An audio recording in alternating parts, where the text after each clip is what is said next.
everybody. Welcome to a College Bowl special edition of Coast to Coast College Football Pregame Show. I'm your host, Uncle Shally, Bill Shawcross. Two gentlemen joining me, as always, my Buckeye brother from another mother, Mr. Cottrell Simpson, out in the Midwest. How are you, sir? He has muted himself. He has that much to say this morning. He's decided he does not want us to hear him. I was saying it's a beautiful day. College football is finally back. I know we had Army Navy last week, but got a little bit more of a slate today.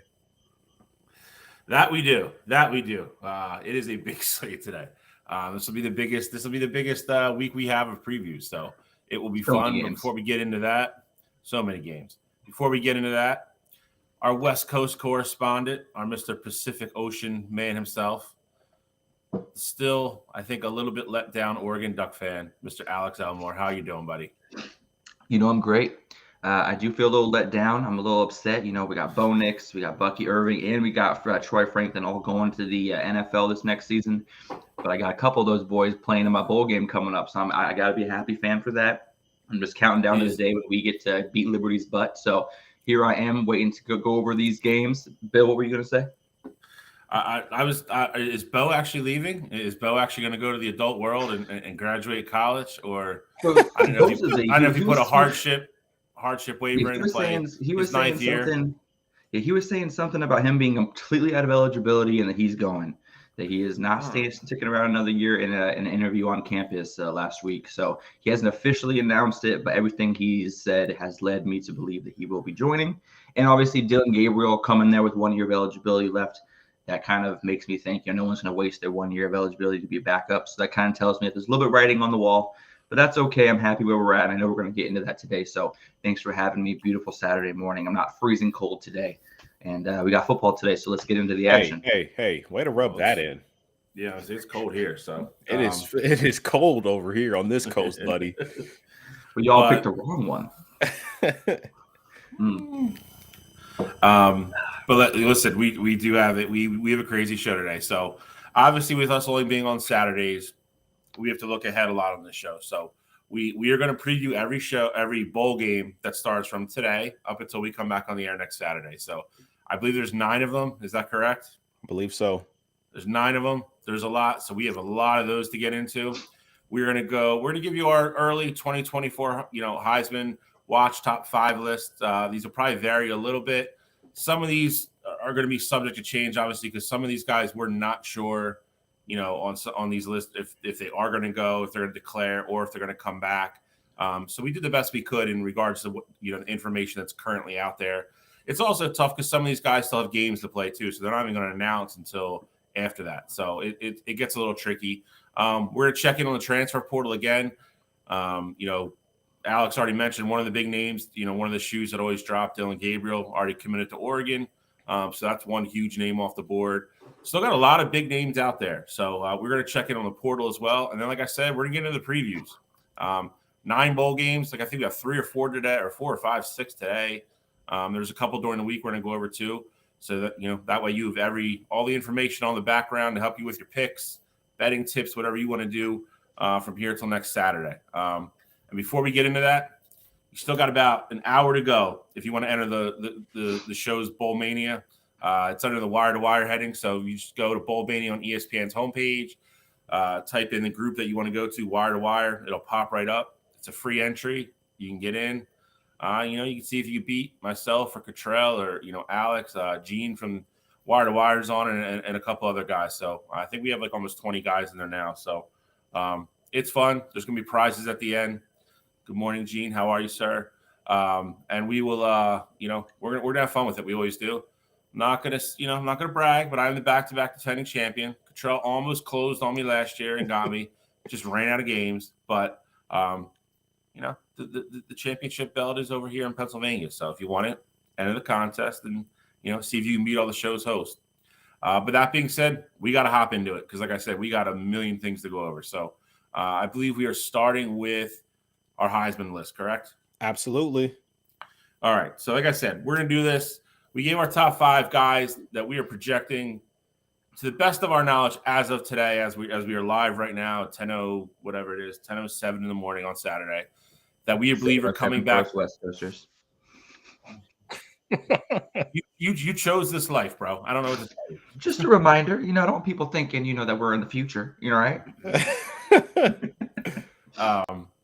So it's currently, as of the information we have this morning about guys that we think are coming back to play football next year. So Cottrell's going to put them up.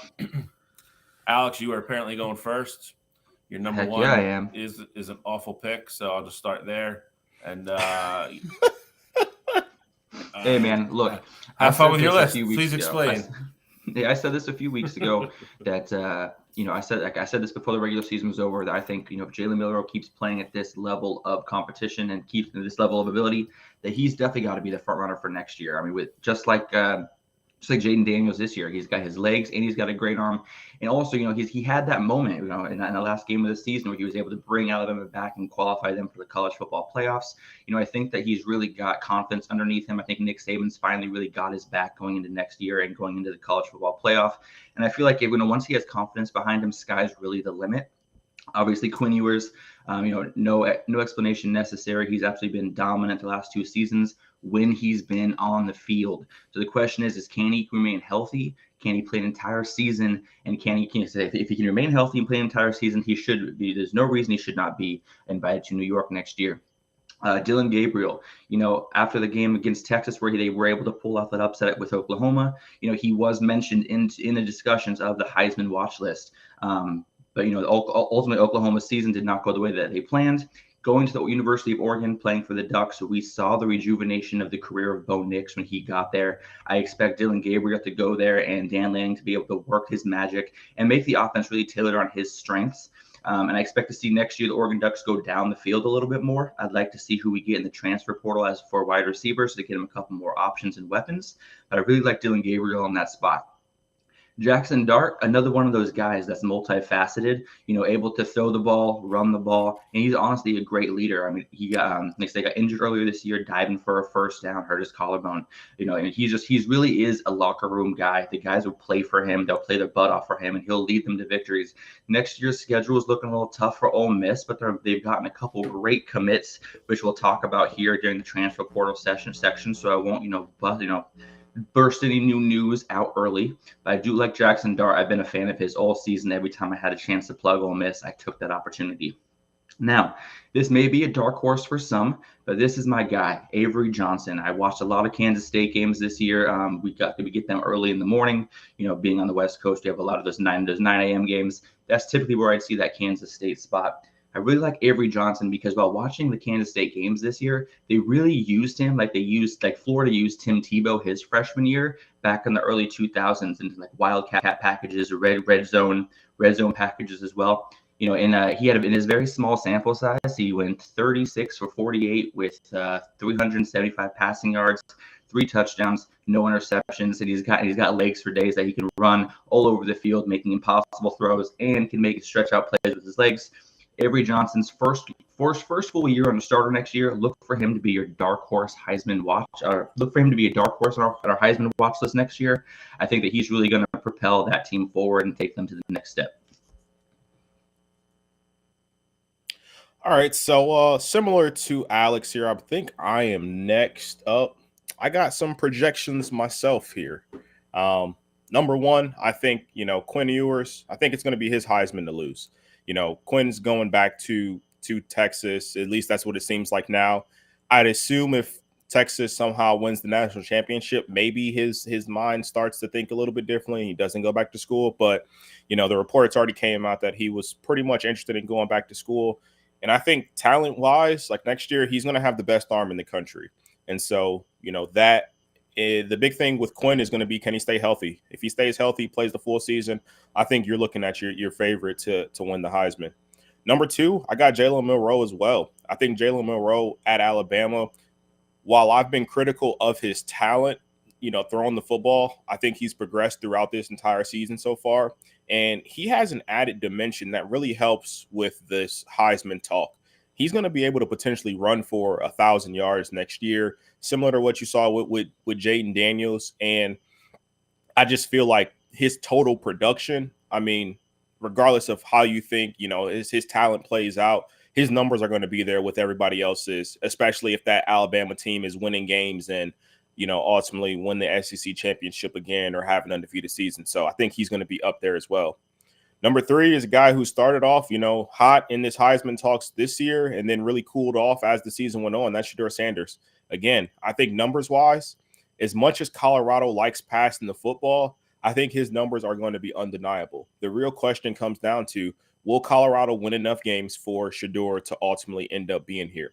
I like what they've did going after these offensive linemen in the portal. They landed number 1 offensive tackle in this class in Jordan Seaton. I think he's going to probably be a day 1 starter at left tackle. If he stays at Colorado, he'll be a 3-year starter at left tackle. He's a future first-round pick out of IMG. They've added some other pieces from other, Power 5 schools to, boost that offensive line. And the nice thing for Shedeur is that not a lot of people from that Colorado team are graduating. A lot of the offense and a lot of his weapons are going to be back. So I like the continuity there. And I think they figure out a way, especially moving to the Big 12 this year in a conference that doesn't like to play defense. I think he puts up some big numbers this year. Number 4 for me is probably one that surprised you a little bit, and that's Jackson Arnold. So Jackson Arnold he hasn't had an official start yet, but this is the guy that essentially took over Dylan Gabriel's job down there at Oklahoma. Jackson Arnold's the guy that, he's the real reason why Dylan Gabriel ended up going in the portal. He's a 5-star kid from last year's class. And again, arm talent is out of this world. He's up there with Dante Moore. He's up there with Malachi Nelson as well. And I expect him to come on the scene, come out hot.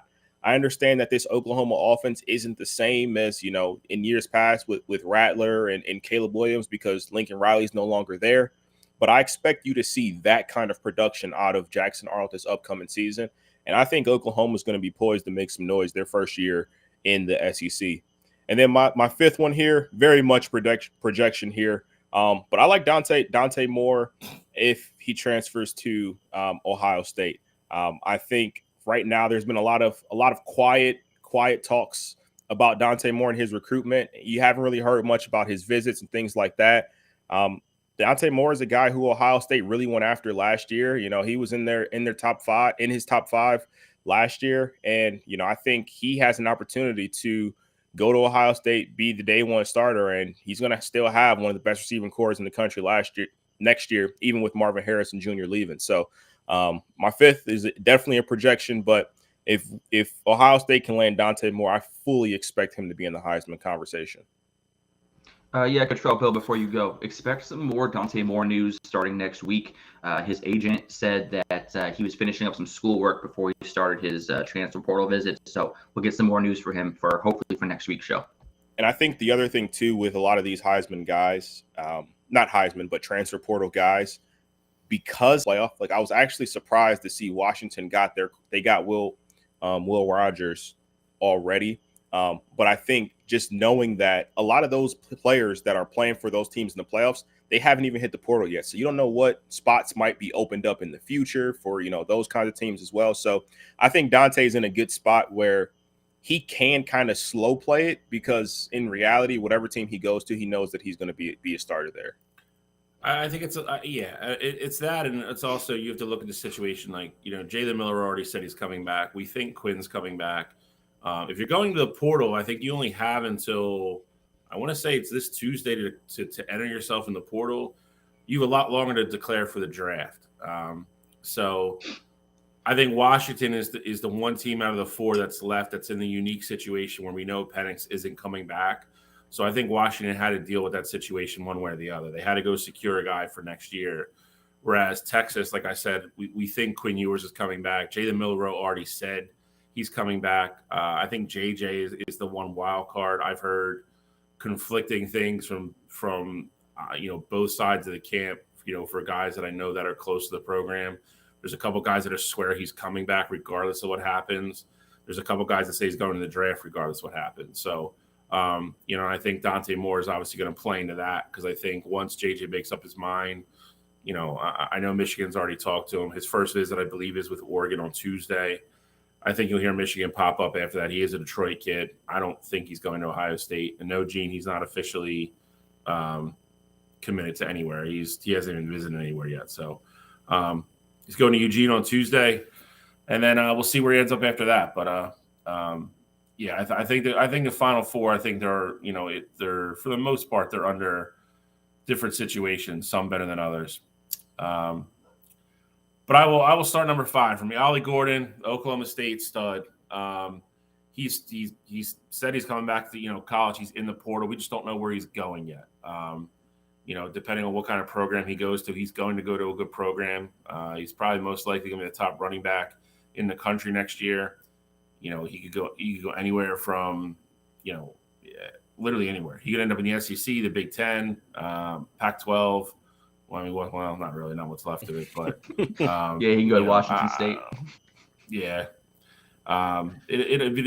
He will have a lot of bidders for his service. I'm very curious to see where he ends up. The kid is electric, though. If you watch some of the games he had this year, he had 2 games. He went over 200 yards. He has that extra gear too. If he gets through the first level and is not touched by the linebackers, he is gone.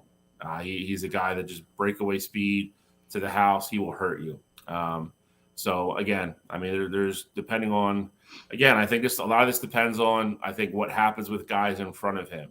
Me and Cottrell were already talking about, would he be a fit at Ohio State? Absolutely. I think they're still waiting on what Travion's going to do. Michigan would be obviously a great fit, a run-first team with a great offensive line. Blake Corum, we know has to graduate. There's a lot of rumors Donovan Edwards is coming back to be the bell cow next year. So if that happens, I don't think he goes there. He needs. I think he's waiting for some dominoes to fall before he decides where he's going. But that being said, wherever he goes, it's going to be a run-first offense, and he has a shot to be invited to New York next year. Number 4 for me, I have Jalen Milroe. I'm going to put him up here because he plays at Alabama. We know about the SEC bias. I do think he's a good player. He's progressed throughout the year.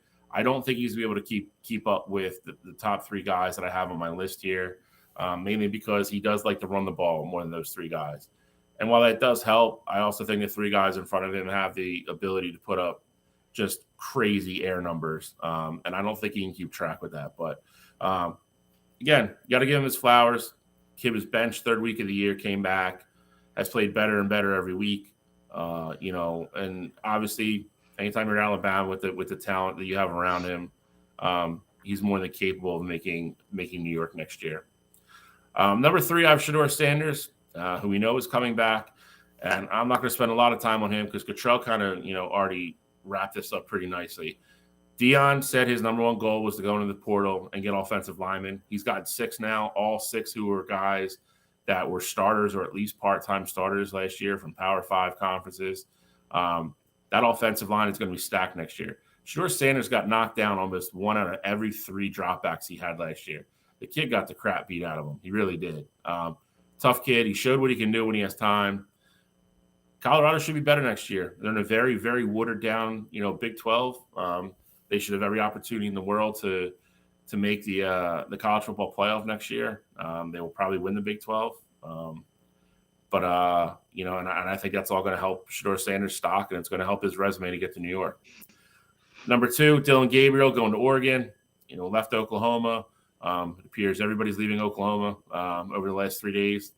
Very, I would say, concerning narrative coming out of Norman right now for Brent Venables. 12 kids entered the portal in the last 3 days. Dylan Gabriel was already gone. He's committed to Oregon. Likes Dan Lanning's system. I think it will, feature what he does well. He throws the ball. I think he will put up, more big numbers. I think Oregon will be very competitive in the Big Ten next year. He'll have a nice resume, and I think his stock will continue to rise as long as the Ducks continue to win. Number 1 for me is Quinn Ewers, blue chip kid, 5-star. We've talked about him a bunch, dating all the way back to when he committed to Ohio State, left, and Texas now. A little bit. I think the only thing that worries me a little bit is a lot of his skill guys are going to move on. But I think if he stays there, he's going to be a true senior at that point. Kid's got arm talent for days. Can throw every ball, short, middle, deep. He is fun to watch when he's healthy, when he has time. Alex did mention the one thing. He seems to be, I don't want to say fragile, but he is a little bit injury prone. He's missed games the last 2 years. He's got to learn how to stay on the field and take care of himself. So, but going into, as of the information we have right now, I would say Quinn Ewers slightly for me over Dylan and Shador Sanders would be my number one Heisman favorite going into 2024.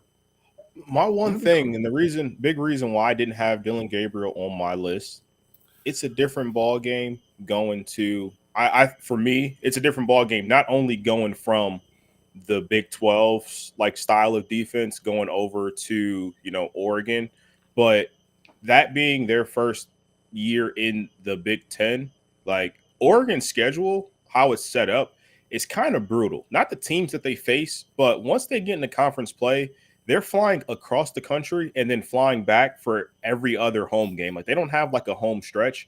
And for me, that was like the biggest reason. 'Cause I'm sure people are probably wondering like, why am I low on Dylan Gabriel? I just think that him in the Big 12 isn't going to translate to him going over to the Big 10 as much as everybody else does. What's up, Travis? Tell Chunk I said hi. Wouldn't it be crazy if Ollie Gordon, like I know this will never happen in a million years, but Iowa's defense, Ollie Gordon shows up to be Iowa's running back? That would be like, won't matter. It won't happen, but I would think that would be amazing to see that. I wish Iowa could get some bigger offensive transfer portal candidates. But what's next, you guys? I just think with Iowa, again, we talked about them, either last week or a couple weeks ago. If they hire the right offensive mind, like I think guys will ultimately go there. I just think they kind of got to get creative. They got to get maybe the best offensive mind in FCS, maybe like a running backs coach or something like that in the NFL. Like you got to think outside the box, somebody that has a, futuristic kind of style of offense, and then, bring in your guys. You got to do that. But it's like Iowa, they still want to be Ohio State. They still want to be Michigan. They still want to be Penn State. They want to play Big Ten football, because especially at the end of the year, you have to be able to run the ball. Their linemen are never the issues. They can never get a really competent quarterback there, and they struggle. They always have good tight ends, but they struggle to get guys on the outside. I do agree with Cottrell. I think you either have to, I don't want to say sell your soul, but you either have to go out and drastically either overpay for that one guy that's out there that everybody wants, or you have to go get a mid-tier coach, a head coach that's offensive minded, and say, hey, it's still better to be the OC, possibly be the head coach in waiting at Iowa than it would be to be the head coach at a mid-tier like Mac school or something like that. You have to go make that move. Like they just can't continue to go, especially with the new 4 teams coming in too. Like their free ride of possibly getting to the Big Ten championship game now is over. There's no West anymore. There's no East and West. So they have to change something. You just can't. You can't continue to waste these 10-win seasons and these defenses that keep them in games. They've the number one. The numbers are all done now. They've the number 5th ranked defense in the country. Like it's crazy. 3 of the 4 teams that are ahead of them are all the teams in the East, and minus Penn State. Then you go Michigan and Ohio State, who actually have offenses. Like they're there. Like that part of it is they're where they need to be. They need to figure out how to put more than 10 points on the board every game. So we'll see what happens there. They haven't hired anybody yet, but I also think it's gonna boil down to at some point. I don't know what it would take for them to fire Kirk Ferentz, but it's at some point I think you kind of need a changing of the guard in general at that school if you're going to want to, because 8-4 now, 8-4 is just gonna leave you in the middle of the Big Ten every year. There's not going to be a huge bowl game. It's not going to be anything. So you going to the Poinsettia Bowl or the AutoZone Bowl, and correct, and that doesn't, there's no free rides to Indianapolis. It is, it would be, they got to make some changes. I don't, Cottrell hit it on the head as well. I don't know what it's going to take, but they got to figure out something offensively, and they got to start. Honestly, I think once you do that, you can start getting a 4-star quarterback in there. I don't think they're ever going to be able to go out and get 5-star kids, but that's also not what they want to do. So, if you get a 4-star kid that can throw the ball adequately with a good run game with those offensive lines, then you can start beating people. At the end of the day, you got to start somewhere. If you get a 4-star kid, you start winning games, you go 10-2. Maybe 3 years down the road, maybe a 5-star is like, hey, like maybe it's time for me to go there. I mean, Michigan by no stretch of the means is Iowa, but like see how long it took for them to get a quarterback like JJ. Like JJ is super talented, 5-star kid. Harbaugh always recruited well, but Yeah, you can't get JJs don't fall off of trees. Like no, it they took him a don't. while to get that kind of quarterback. So even if you're a high profile school like Michigan, like it still takes time to ultimately bring in that 5-star kid. So if anything, I think they could take a look at what Michigan did and how they recruit. Because obviously Michigan has been as competitive as they are these past 3 years, but they don't land the 5 stars all the time. Like if you look at the ratings of like the players on the roster, Alabama and Texas, like they have way more 5-star and 4-star kids, but they get the kids that make sense, and then they get coached well and have success. So Honestly, this is a great segue into the portal. It And is. transfers It's a and great everything. segment of the portal. so I got like 10 names here that were on our list Okay. last week that have ultimately committed. Like, of course, if you guys got anybody else, I know there's some people still taking visits, like Walter Nolan, and we mentioned Dante Moore. Like, obviously, there's some more big names out there, but these are just 10 guys who I definitely wanted to highlight that have already made the move to their new schools.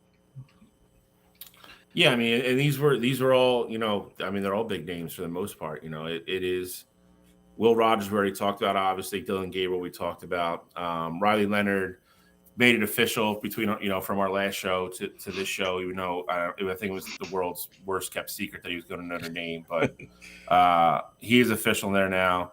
Tyler Van Dyke. It's one of the more curious moves, but I think it's a good reset for him. I think he can go to Wisconsin where it's going to be a little bit more consistent of a little bit of a more, run first type offense, and him not have to shoulder the burden as much. I think with Luke Fickell there, I think again, on the surface, I think you look at it, it's kind of weird, but then the more you think about it, I actually think it's a pretty good fit for him there. Not as much in the limelight, as he was down in Miami. Maybe he could settle in there and have a really good senior year. Some of these, I don't really think anything is super, super surprising to me. I will say the Will Shepherd thing again. Dion said he had to make a splash, and now you're looking at a completely revamped offensive line.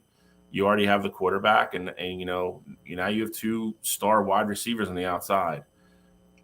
What Colorado is actually going to be versus what they're going to be perceived to be next year, I still think is going to be interesting. I could see them rolling into the college football playoff, maybe like 10-2, 11-1. They're not going to play anybody. That is going to be a very interesting team to watch next year, because the Big 12 is going to be trash. I mean, it is going to be what it's going to be. We are in the land of 2 super conferences and everybody else now. And I hate that. I'm not advocating for it. I rail against it with every cell in my being, but that's just the reality of where we are. I don't know what you guys want to comment on some of these guys. Like there's still a bunch of big names out there. So, I mean, I think for me, like the biggest one that probably is really flying under the radar here is Aiden Childs. Him following Jonathan Smith over to Michigan State. Like I think that's a big get for them. He's a quarterback that is probably their most talented quarterback on that Spartans team since, I argue, Kirk Cousins. Like he's got a ton of talent. I think he's going to go there and be very successful. And I think for Michigan State, like I think they're headed in the right direction with that move. Now, obviously, a lot of these other moves are, I think, at the end of the day, like in the bigger picture, probably don't change things too much. Like Blake Shapen going to Mississippi State, like they'll be okay. I mean, they won't be anything special.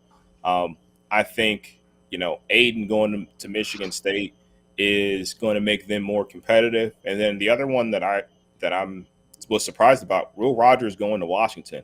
I know Will Rogers' numbers are always there, but having a quarterback as dynamic as Michael Penix Jr. and then going to Will Rogers, I think that's going to be a real step back for them.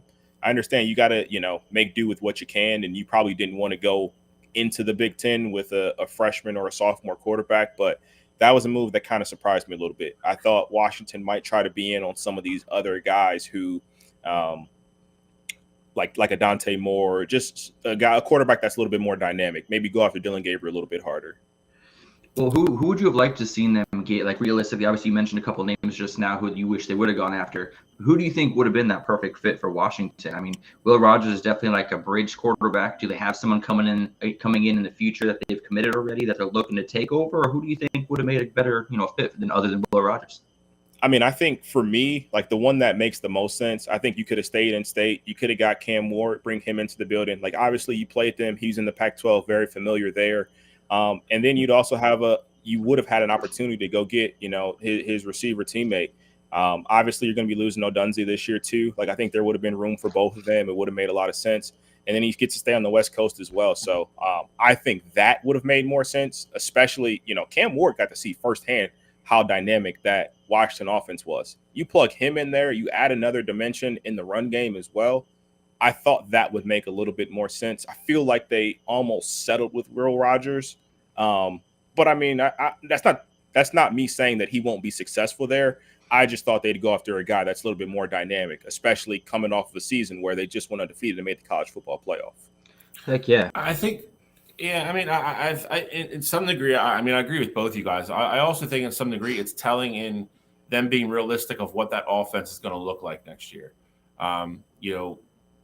Michael Penix Jr.'s don't grow on trees. I think them throwing the ball 50 times a game is and especially with losing Penix, losing Ndunze, and a couple other guys, I don't think that's realistic for them next year. And I think they wanted to go with a guy that's a little bit more pro style. I think their offense is going to look different next year. I also think Washington's in a whirlwind right now. And I think it was like, hey, we brought him in.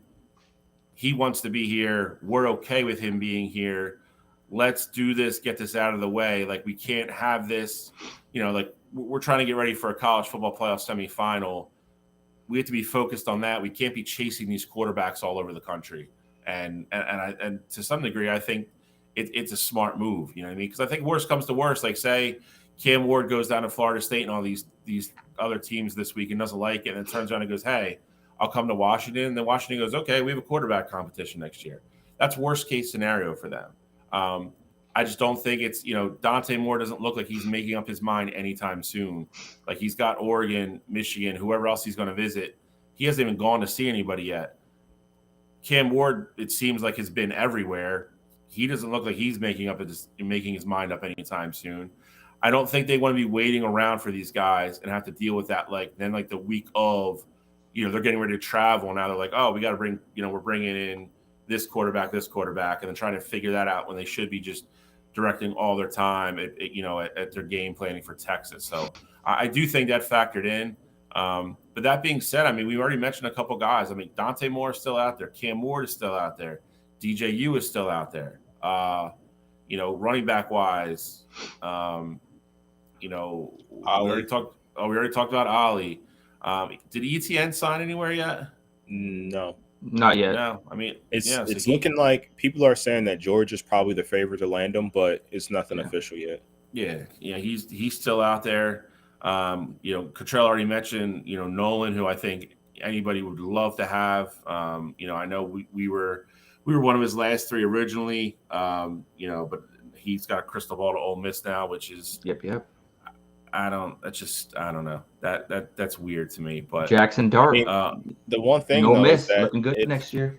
If your boy Lane Kiffin is good at anything, it's recruiting. Can't coach his way out of a paper bag in tough games, but he recruit the hell out of some players. He's like James Franklin. Yeah, he's light James Franklin. Well, on some Cam Ward news, Cam Ward, he's been kind of mentioned all over the country with different teams. Bill, you had brought him up about him still being available. When I was reading some news about him, he's only taken 2 official visits to Florida State and Miami. He has not announced his third.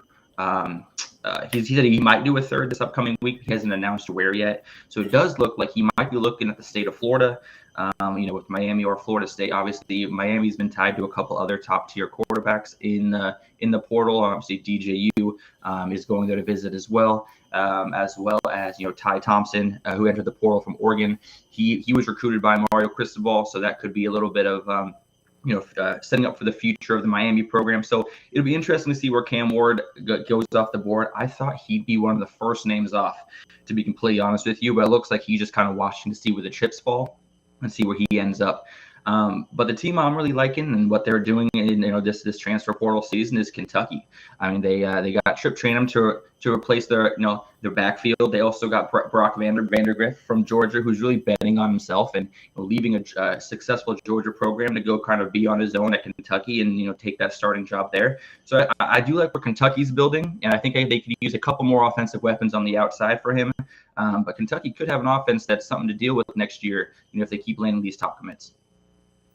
Yeah, I mean, Kentucky, I mean, you have to give him credit. I mean, Mark Stoops he's for success in the portal so far for this year, this session so far, he's easily top 5. And like I said, you look at the opposite side of that coin, between Oklahoma, I hate to say it, Ohio State, and Georgia has lost a uncharacteristically high amount of kids in the portal. It's been a very intriguing portal so far, and I think a lot of that has to do with all this NIL, just money just being floated around. 5-star kid goes somewhere for 1 year, they don't like their playing time or whatever, they just go, I'm gonna hit the portal and I'll just go transfer somewhere else. They'll give me a couple $100,000 to go there, and I'll figure it out. And I hate that, because that's literally it's completely against. It's what it is. It's literally against the spirit of what college football should be. I have no problem with kids wanting to transfer and get a fresh start, or if their coaches leave. Again, these kids going to these schools, a huge part of it is them wanting to play for a certain person.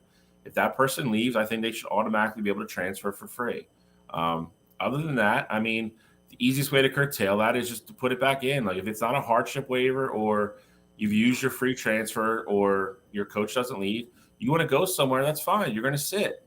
Like, if not, man, it's that's what it is. It's all these teams just opening up the checkbook, be like, how many of these kids in the portal can we grab and see what we can make our team into next year. And I think I agree. I agree with you for the most part, like in that aspect. But a lot of the guys in the portal this year at least make sense.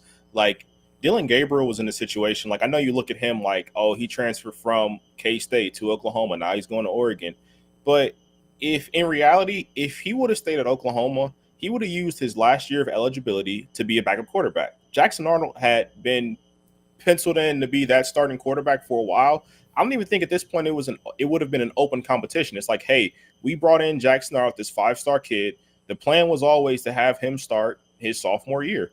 And so I get Dylan Gabriel transferring. I know you look at it like, hey, this is his 3rd school now in 3 years. But to me, like, that makes sense. Like, Riley Leonard going from Duke to Notre Dame. I know that's one of the situations that you mentioned with Elko leaving. But, like, to me, that makes sense. Like, there's a lot of, right now at least, I haven't seen anybody or any school where it's been like, okay, that doesn't really make sense. And clearly they're just chasing after the money this year. Like, in years past, when we saw Jordan Addison leave Pitt to go to USC, it made sense because his quarterback was leaving. But we know he ended up going to USC because they gave him the biggest NIL deal on the map. Like, I think this year, while there's a lot of names there, there's nothing to me jumping off the board like, hey, this guy's clearly leaving because of money, not because of playing time, not because of his coach leaving, and it's strictly money. Like, I haven't seen that as much this year. The one thing that I really kind of wish that they would change, though, is I wish that they would let bowl season and the college football playoff play out before the portal opens up.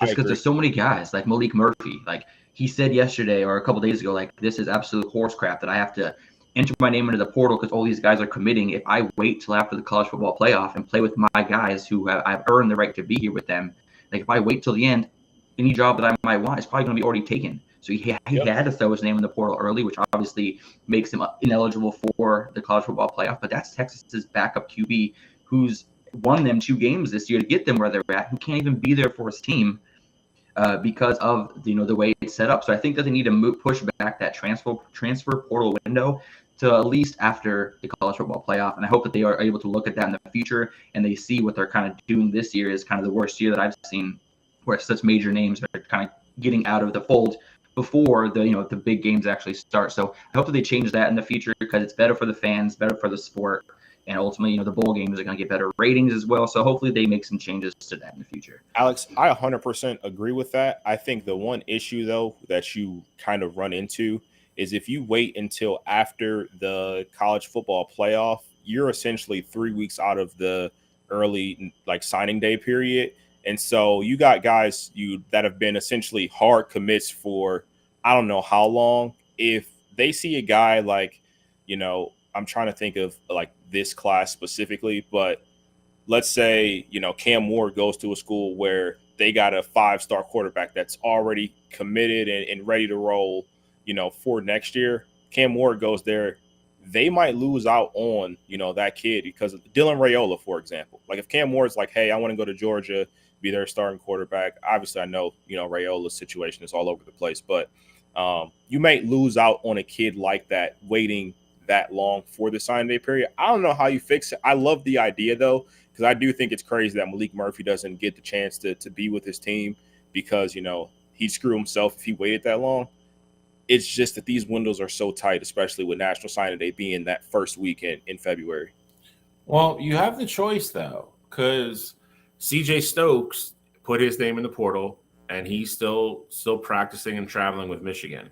It's your choice to stay, and I think that obviously makes it uncomfortable, for the player. But if that's what you want to do, you have that choice to stay. And then obviously, if you go out and play and get hurt, that's also part of it as well. So most of these guys that enter the portal, are not going to go with their team, and they're not going to play. But you have that option. I agree with both of you. I wish they would push the portal back.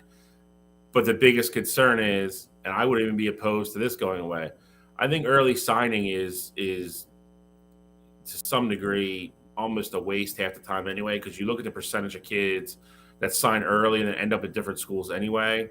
It's more about publicity and a day that ESPNU gets to sit there and go live all day and watch these kids sign. But yep. I think you could even push that back. But it just the college football schedule is relentless. That's what people don't understand. And if you did push it back, at that point, you would be penalizing kids that have already committed, or you would be penalizing, whoever makes the national championship game this year. Their season's another 10 days longer. So it's, they'd only have a week at that point to react to the portal or early signing days, because they'd be within 2 weeks of early signing day when their seasons were officially over by the time they got back on campus.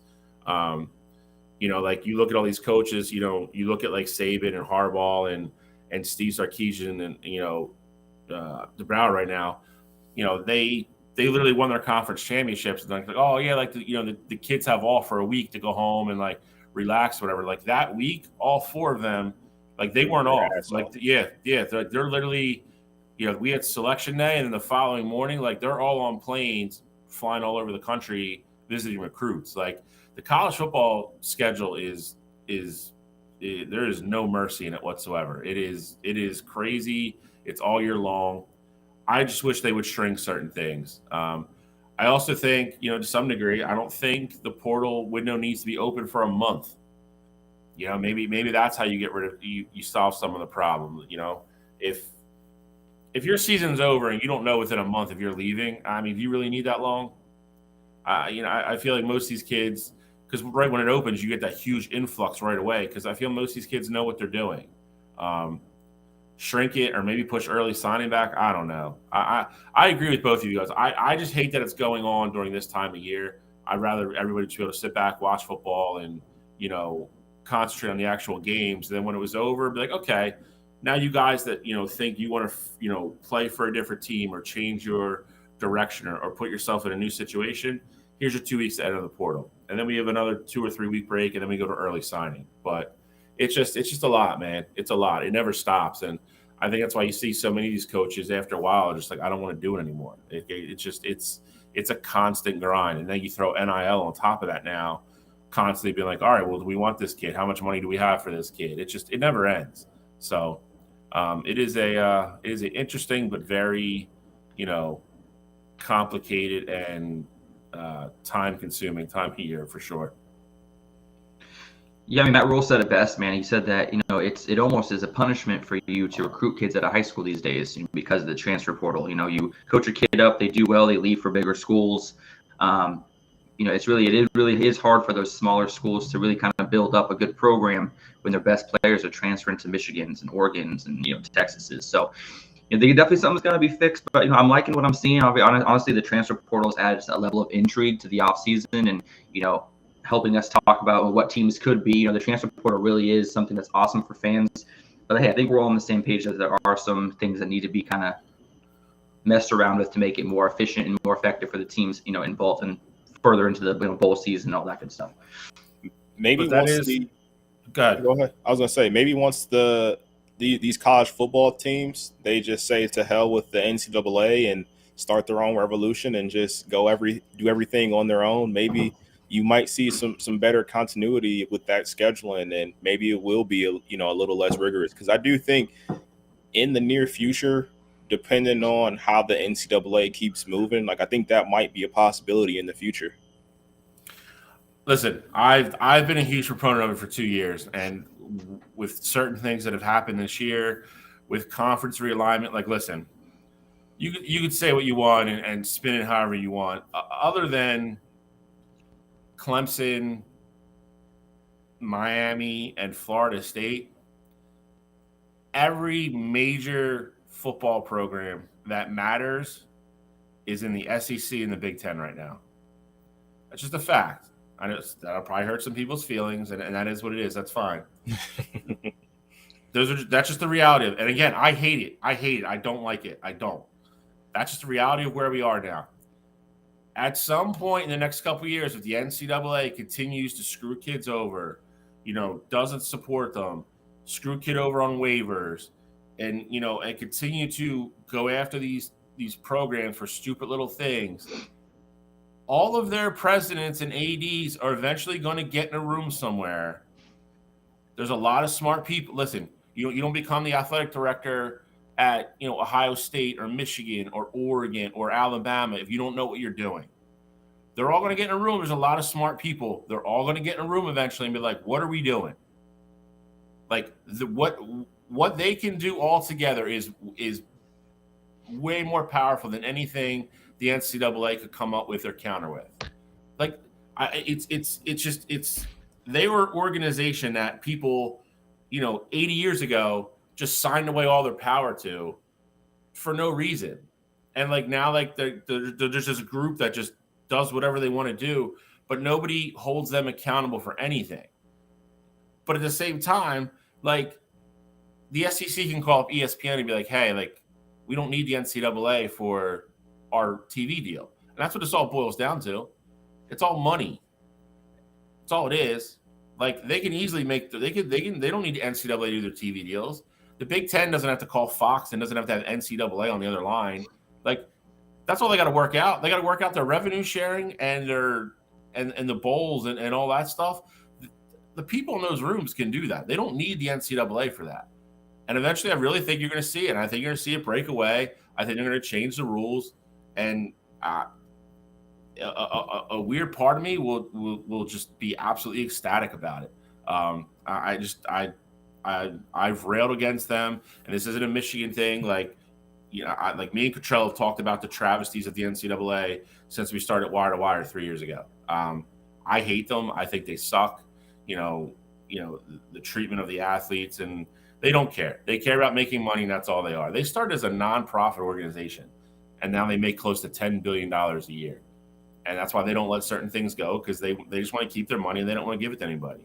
But going back to Alex's other point, that's why a lot of people are the big proponent of putting the 1 year sit back in place, because then you take the freshman kid who's like, all right, do I really want to transfer? Do I want to leave Nebraska and go to Ohio State and know I have to sit a year and not really know, what that climate looks like 2 years from now? Or do I want to stay here and give my coach a year to figure it out and toughen it out and be a Cornhusker for 4 or 5 years? And that's one of the biggest reasons why there are a lot of people are proponent of that rule. Because if not, these kids just hop. That's what they do. They just go, all right, well, Nebraska, I don't think we're going to be good next year. I'll go to Ohio State. And if I go to Ohio State, there's going to be 3 5-star quarterbacks there. If I don't get picked there, then I'll just bounce somewhere else. Like, and that's honestly, that's what a lot of people are getting sick of. In my opinion, though, and Alex, I definitely want to hear from you too, because I feel like you're a little quiet today. What is so bad about jumping to different schools? Like, why is that such a? It's not that it's bad, but I don't think what people are understanding is that is like the start of how all this stuff happened. Like when they took that away, you have kids bouncing around. Now you add NIL on top of it. Like it's it was the start of, like, that was like the flicker of the match that lit all this other crap on fire. And now it's like, and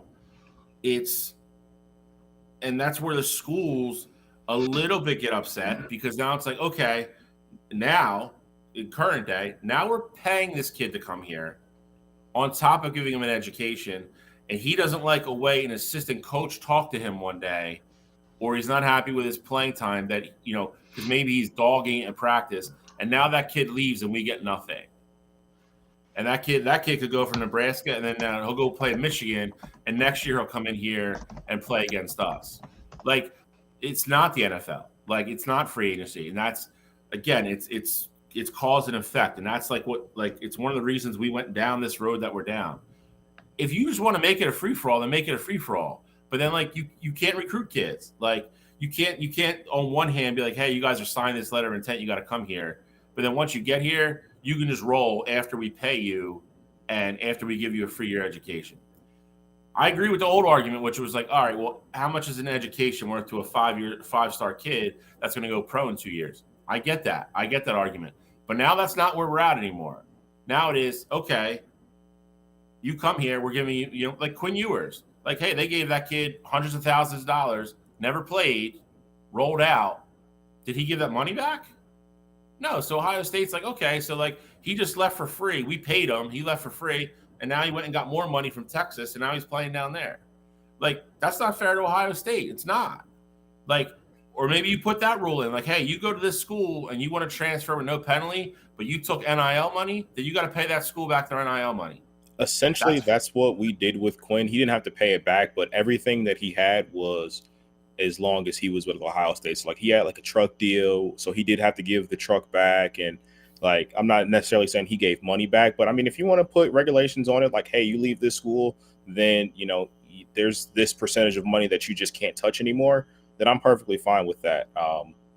But I just personally, I don't have a big issue with players hopping in the portal, especially if it's down to playing time. Like, if it's a money thing, then like that's where I have issue with it. Like, if you're playing at, Ohio State, and then, USC is like, hey, we saw you were incredible this year, we're going to give you $10 million to come here and be our starting quarterback, and then they end up transferring for that, I am against that, because like I think that's dumb. But I think if it's down to playing time and down to coaching change and things like that, I have no issue with kids hitting the portal. I get that, but like, let's be honest, like, how much of it is that now, though? Like we used Jordan Addison, and Jordan Addison hit behind because, his OC left and because Kenny Pickett went pro.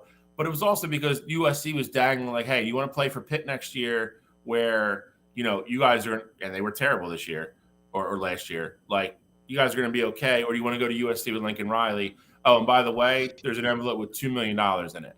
Like, he went to USC to play for what he thought was going to be a better team with Caleb Williams, but because of the money, like, you can't have it both ways. Like, this is like anything with society. Like, it was like, we had this system over here that was probably too stringent and broken, like, and not giving these kids any freedom.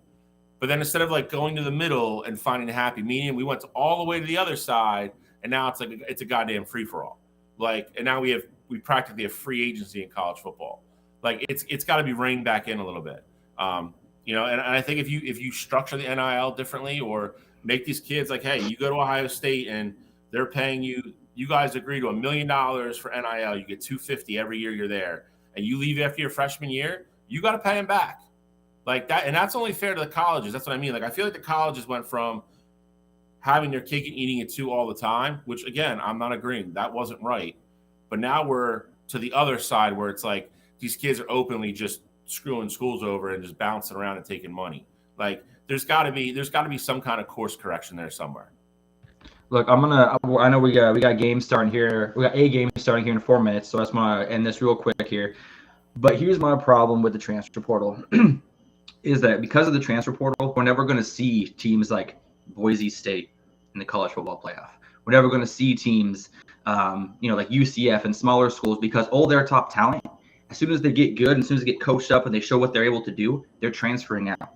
They're not able to build that around that quarterback for 4 years. They're not able to build around that running back, that wide receiver. They're not able to build a good offensive game plan that the fan base is able to get behind. Because as soon as their quarterback does well at a smaller school, guess what? He gone. So they need to do something, whether, like Bill said, whether it is the year sit out. I think that was honestly a reason why transfers weren't as high, say 10 years ago, because a lot of kids didn't want to sit out that year, or they were the backup and would have had to sit one more year anyway before they became the starter. So kids weren't moving as much. Obviously, money's involved, and that changes things. But I fully believe that smaller schools aren't able to get better. That's one of the reasons why Washington State and Oregon State were left out of big conferences, because they don't draw a lot of top talent. They have to build their talent, and they are not. And they're, because of the transfer portal, they're not able to do that. So I think there's a couple things that need to be tweaked here. But like I said, it is good for college football. It gets us talking about it all year long. The possibilities. But I think that they definitely need to change some stuff up. I will say the one thing for me that I think can potentially change that, though, now they're moving to a 12-team playoff. I think you will start to see some of these smaller schools that are going to be fighting for that at-large, or that automatic berth, being the highest rated group of 5 teams. So I do think, once teams start to build that, I mean, if you get Boise State, let's say this year they go 11-1, they are that team that get in the playoff. If they win a game or two, kids are going to want to go to Boise State, and they're also going to see like, hey, I can be on the highest stage possible playing at a school like Boise State. So I think before you had the issue where I say it all the time. College football had been one of the only sports where not every team could go on and win a national championship. Literally every other sport in the NCAA, if you competed your hardest and you won what was in front of you, you had an opportunity to go win a national championship. And college football was the only one where you didn't have that opportunity. Now I think the playing field's a little bit more equal in terms of having the opportunity to get there. But time will tell, I guess. Yeah, I mean, listen, that Boise State team is the prime example of, it's not special if it happens every year, but it's special when it happens every 6 or 7. There is no college football fan that's my age, Cottrell's age, or anybody that didn't watch that game or hasn't watched that game and can't talk about that game, because that's how iconic that game was. And that happened because that team built itself for 3 years, kept winning, went that year undefeated. They were like, you got to let us in. And they did. And everybody's like, oh, Oklahoma doesn't care, blah, blah, blah. Like, that's BS. They were trying to win the game. Like, that game is so special because that little team built itself for years and years and years. Alex's point is spot on. You don't see it anymore, because if a kid goes to one of those schools in 2 years, then all of a sudden, Michigan comes calling, Ohio State comes calling, and then that kid leaves. And now you've you have a pretty good team, and now you're starting over at the quarterback position. So it's you do get robbed of that. Will one of them get in every single year now in the new playoff? Yeah, but they're never going to be ranked higher than 10th. So they're going to get thrown to the wolves every year. Like, if Alabama's the 3rd or 4th seed, they're like, oh, congratulations, you made the playoff. Your first round game, you got to go down to Tuscaloosa and play Alabama. That's what it's going to be. If we're just being honest about it, I'm happy that one of them is going to get in every single year now, which is great. You are going to have, to Cottrell's point, you're going to have a Boise State or a Tulane or a Liberty or whoever. One of them is going to be in the tournament every single year now. So that's great, but it's still going to be the same bias. It's that team's never going to be ranked 5th. That's never going to happen. But I digress. That was a good conversation, gentlemen. And it's one that we could probably talk about for another hour and a half. But to Alex's point, we do have 9 previews, and this game is about to kick. So we are going to start here. Georgia Southern Eagles, University of Ohio Bobcats. They are down in sunny Myrtle Beach, South Carolina. I promise you it's warmer down there than it is where me and Cottrell are. This is actually at Coastal Carolina Stadium, I believe. So Stadium. Yeah. this is, I would say Georgia Southern was one of those teams at the very beginning of the year. I think they lost their last 4. They were 6-2 at one point. And they were smack dab in the conversation with, that conference with Appalachian State and all that. Man, they were right in the mix, and then they struggled down the stretch. Ohio, always a team out of the MAC. It's always tough. I mean, Cottrell could talk about them probably even more than I can. But always play good defense. Always solid. This program that Frank Solich turned around before he left. Going back to the MAC. Going all the way from the pros all the way back to the MAC conference. But they go as their quarterback goes. Curtis Rourke. I can't talk today. And a really good defense. I don't know. I guess we should go through and we're all going to give our thing and then pick who we're picking here. Yeah, might as well. All right. I will go this. I think this is a lower scoring game. I think Georgia Southern actually does have a pretty good defense. But like I said, I like Curtis Rourke. I like the Bobcats here. I say a lower scoring game. I'll say 20-16. I'll take Ohio in the Myrtle Beach Bowl to kick us off here with Bowl Mania this week. All right, Bill. Well, I'm going to go ahead and just give you a little bit of news here. All right, so Ohio is actually starting Parker Navarro today, who only has 112 combined passing yards in his career. And he's also the team's active leading rusher with only 107 yards on the ground. So if you want to go with the more experienced team, and Georgia Southern is definitely bringing that today, in a time where bowl games are unpredictable with opt-outs and transfers, I'm definitely going with the experience. Georgia Southern is averaging 30.8 points per game, and their defense is allowing 29 points per game. So initially, I was leaning towards Ohio, but with Ohio's inexperience at quarterback, the lack of experienced run game, and as bad as Ohio's defense has been, in order for Ohio to have a chance in this game, in my opinion, David Brin, Georgia Southern's quarterback, he's thrown 16 interceptions this year. Ohio's only chance of winning this game and covering that now 1.5 point spread is to force turnovers and get short field opportunities. And I do agree with Bill. I think it's going to be under the 53.5 that it's set up currently. And I do think Georgia Southern comes out and wins wins by more than that 1.5 point spread. I guess again, I'm just going with straight experience on the field today, and Ohio doesn't have much. Not so fast, my friend. I'm going with Ohio here. And it's funny that you mentioned Parker Navarro, because Parker Navarro is a guy who originally coming out of high school. He's old now. He's a senior at this point. But he was a 4-star kid that originally was at that UCF, like the days that Mackenzie Milton was there, like when they were the unofficial national championship, hang their banner, things like that. So Parker Navarro is a guy that has a ton of talent. Now, obviously, he's bounced around, never really had a chance to get like a true starting position. But I do think that this is his time to, show what he can do.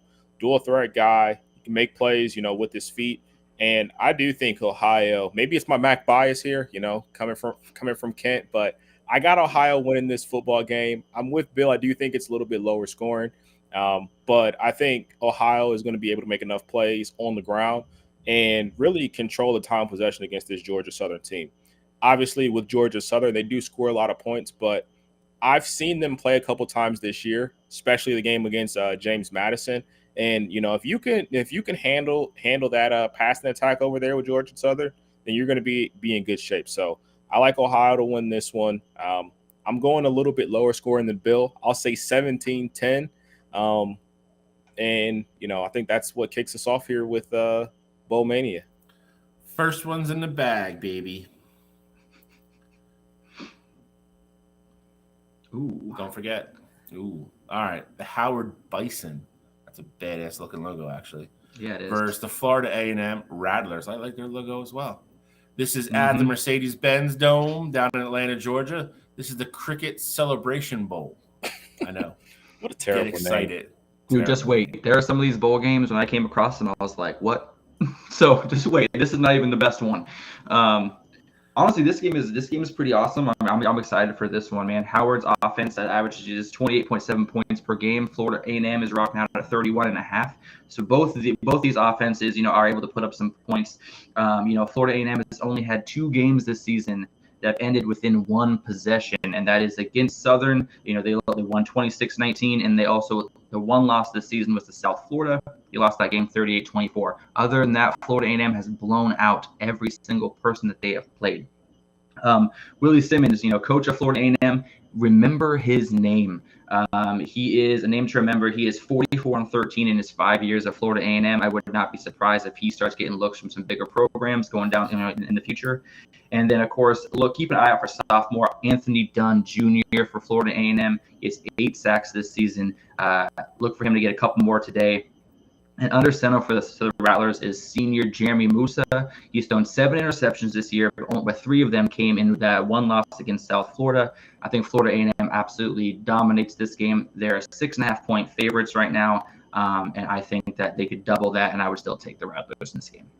Alex, we are on the same page in this one. I love it. You got some HBCU football here. Florida A&M has had an incredible season, and they are a team that I would say they don't get as much love, especially like this year and in years past, because when Deion was over at Jackson State, like Deion, ran the swag.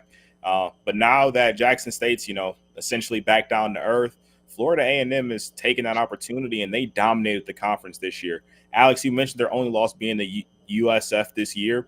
And they even played USF hard. Like this is a team that has been competitive literally all season. And I think they keep rolling against this Howard team. Howard doesn't do anything to me that's super special. And, I get it. Their numbers look great, on paper. But I think this Florida A&M team, they're very balanced. And I think they have what it takes to really put it on Howard in this game. I got Florida A&M covering that spread as well. Well, it's going to be a clean sweep. I'm going with Florida A&M as well. I don't know necessarily the cover. I think this is a game. I think Howard Bison, they were third in the FCS in defensive efficiency. And they lost in the last possession to both FBS schools they played in Northwestern and Eastern Michigan. So not powerhouses by any means, but they have played up competition twice this year, and they've held their own. That being said, Florida A&M has been the class of the SWAC this year. Their defense is named. They named themselves the Dark Cloud. I can't go against that. They have the Defensive Player of the Year in Isaiah Major.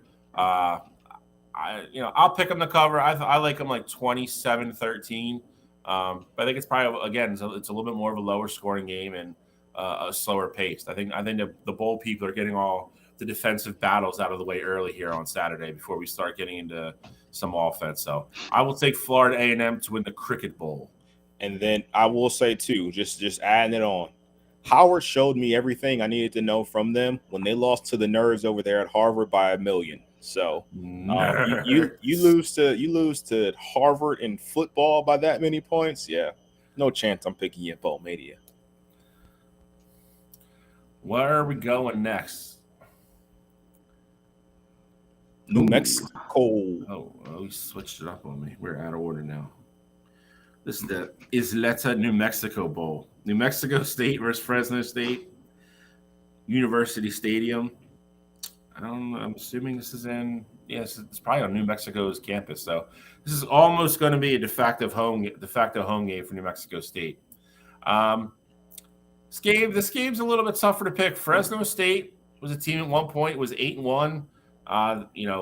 Me and Cottrell kind of mentioned them. We said they should have got some more love and been ranked, towards the middle of the season, somewhere down, that 22 to 25 range. They were, right in the middle of the Big West, the Mount West, conversation. They kind of fell apart down the stretch. New Mexico State, kind of a team going the other direction. Man. This one's a little tougher for me, but I'm going to go with the team that is playing better at the moment. I like Jerry Kill as a coach as well. Guy that's been around forever. Coaching Minnesota for a while. All his players always love him. Always play hard for them. They finished the game. They finished the season winning 4 out of 5. I'm going to go New Mexico State Aggies over the Fresno State Bulldogs. I will go 31-21 New Mexico State. Alex, you made me a believer in this New Mexico State team. You told me about Diego Pavia, and damn it, I am a fan. New Mexico State is going to win this game. Essentially, they're going to cover. They're going to respect that home turf. You don't just come to New Mexico and think you're going to beat New Mexico State in this New Mexico Bowl, okay? Yeah. So I'm rolling with Diego and the boys here. I think they get it done. I do like this one to be a little bit, higher scoring. 31-21, I do like that. I'm going to bump it up a little bit. I'm going to go 38-27, New Mexico State winning. All right. Well, I'm very glad that you hopped on our Diego Pavia train. I just love saying his name, Diego Pavia. You know what I mean? Like if I was an announcer for New Mexico State, I would drop that every single chance I could. He returns in this game. He got knocked out against Liberty in the Conference USA Championship game. When he got knocked out, New Mexico State Liberty were tied 28-28 the fourth quarter. So really, the game absolutely changed when he was taken out of the game for New Mexico State. He got 2,900 passing yards this season, 26 touchdowns, only 8 interceptions. He also leads the team with 851 rushing yards, truly a dual threat QB. Fresno State has lost 3 in a row, allowing 33 points per game over that stretch. And, obviously today they're being led into this game by their linebackers coach. Tedford resigned for some health reasons. And so they have a very inexperienced coach, and they're starting a freshman quarterback today. When it comes to winning in bowl season, experience is everything. Keeping your mind right for the extensive break from the last game to the bowl, to your bowl game. I'm going to go with New Mexico State covering that 3.5. I'm going to say it's a little bit wider of a margin. I'm going to say 35-14. I think that Fresno State freshman quarterback and inexperienced coaching staff, yes, I think the first half is a very close game, but I think experience wins out, and New Mexico State takes it in the second half, and shuts out Fresno State.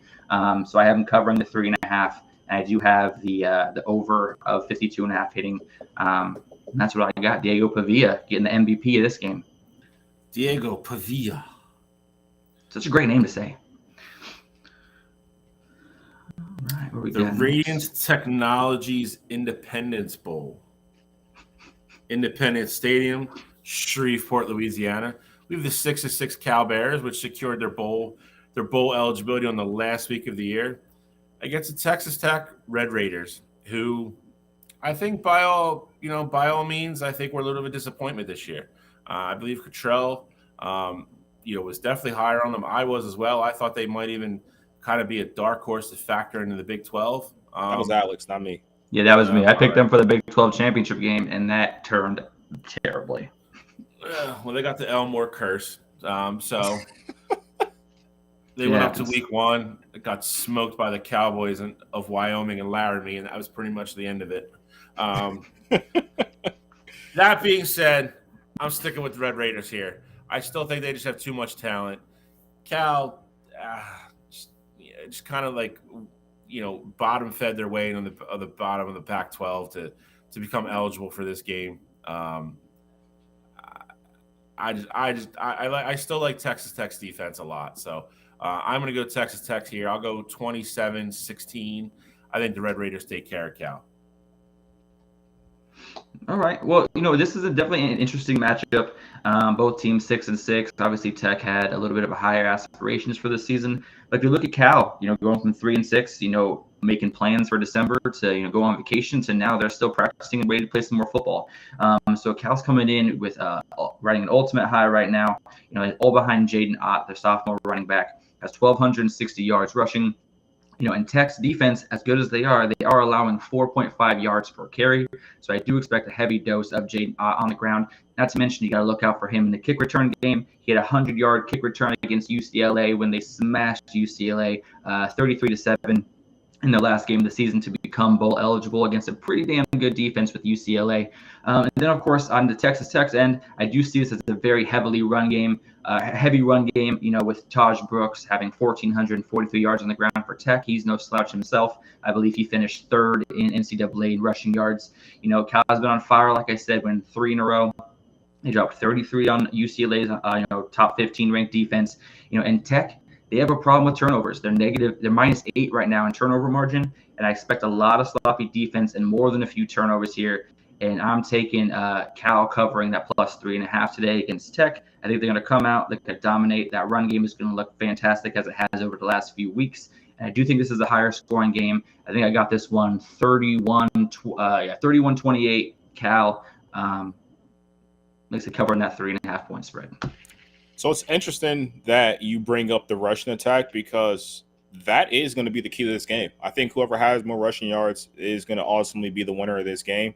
But I'm going on the other side of you, Alex, here. I like Texas Tech to win it. Taj Brooks is a kid that is incredible on the ground. And even in, those tougher games, like you look at the game, they got blew out against Texas. Like he still almost had 100 yards in that one. Obviously, it doesn't matter with the end result being the way it was, but he was still able to have success against, those better teams. And against non-conference opponents, he's averaging 7.2 yards per carry. And so I think with a team like Cal that, they don't necessarily play great defense by any means, I think he's going to be able to have success. And I think if you give him the ball 30 times in this game, which, that wouldn't be out of the ordinary for them. They've done it, quite a few times so far this season. I think he will have success on the ground, and I think that's ultimately going to lead to a Texas Tech win. So I do like to be a little bit higher scoring as well. I'm going 31-27. I think Cal has the ball at the end of the game, to go down and try to take the lead. And I think Tech does what they need to do to hold them out of the end zone. Always, another thing that's in Cal, Cal's offensive coordinator took the job at Baylor, so he's gone. It's always rough when you're trying to break in your OC for the first game in a bowl game, nonetheless. And also a little update on our first game. Ohio is just taking the lead 3-0 to kick the field goal against Georgia Southern. Go Bobcats. Go Bobcats. Go Bobcats. Go Mud Hens. Let's go. Fun fact, I definitely took a visit to Ohio University. It was one of my top schools, actually. You were almost a Bobcat. Almost a Bobcat. My mom wanted, for what it's worth, my mom wanted me to go there. Probably should have went there. Mom always knows best. That was the only school that I took multiple visits to as well, but still ended up at Kent. What was it about Kent that won out over Ohio? At the time, Ohio didn't have a men's track team, so was not interested in going there. Wow, you're not fast. Why do you care? I could throw. That was my thing. I know I wasn't fast. I can throw, bro. I could throw, bro. I'm not kidding myself here, but I was that guy with the discus. I was that discus guy. All right. It's got one of the best, like this is one of the top 5 bowl names by far. Avocados from Mexico. Avocados from Mexico, Cure Bowl. Appalachian State, who has a top 2 or 3 gorgeous baseball stadium, fun fact for you, versus the Miami Redhawks of Ohio. This is down in Orlando, Florida. Yeah, more MAC action.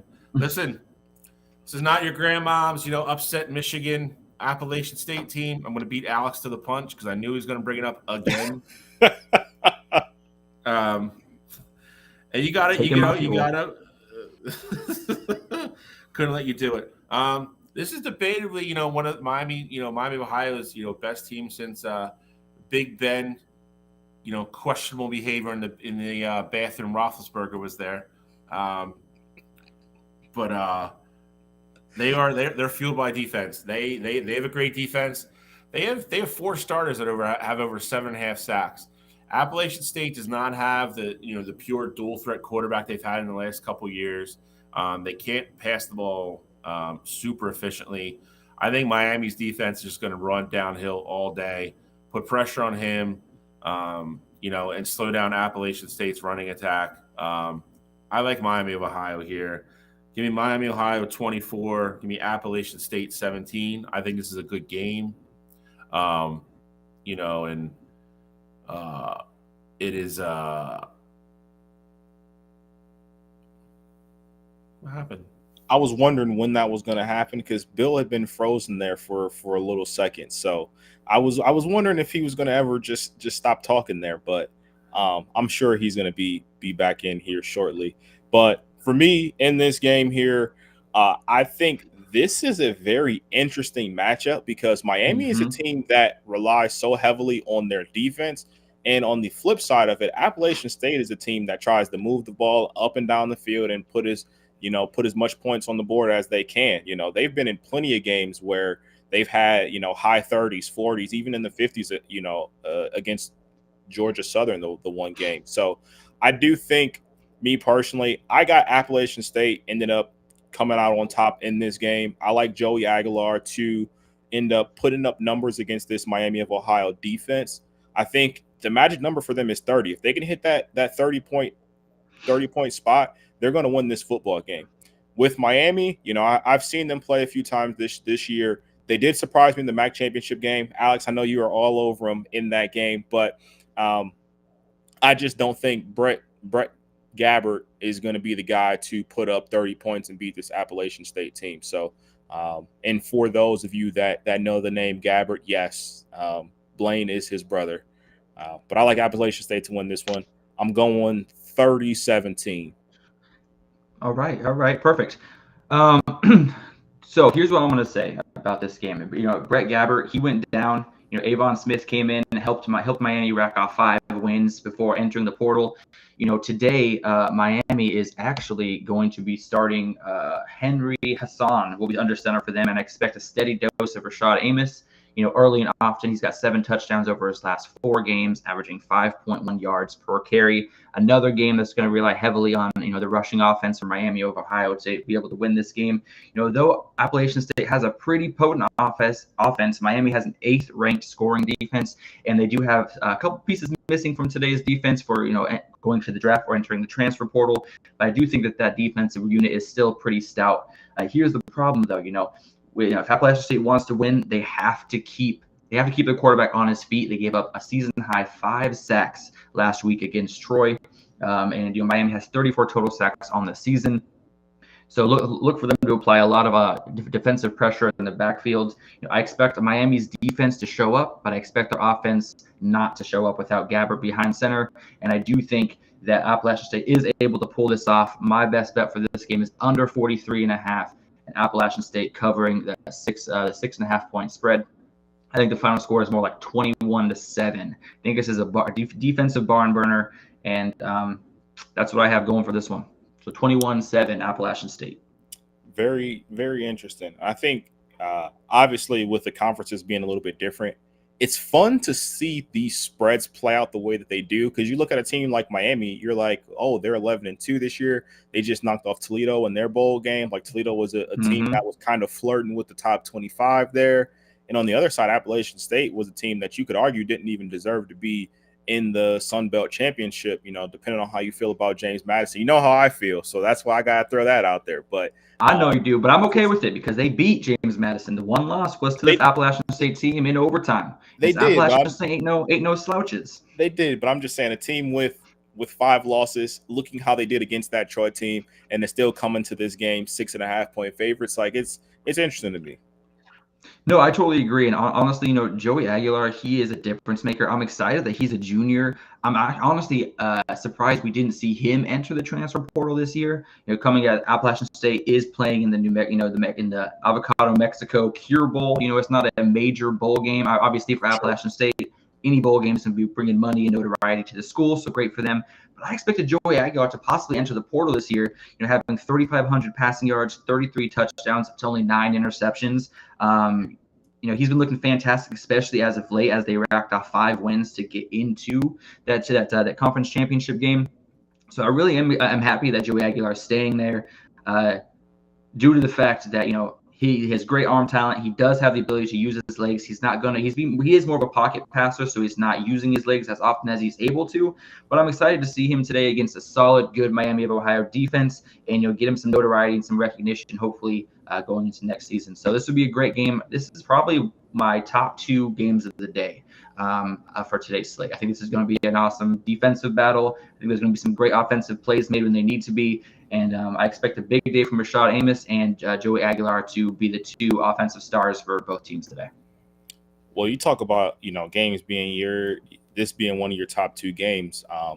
Let's go with a game that's probably my one. All right, let's hit it. Oh yeah. So Is this your one?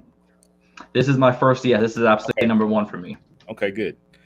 So we got the LA Bowl hosted by Gronk, which was, I feel like the coverage in this game will be awesome. Like, I feel like they're gonna roll out everything they want. Gronk's gonna have it, amazing. He's probably gonna be like on the sidelines interviewing players and stuff. Like, I feel like they're gonna have a lot of fun with this game.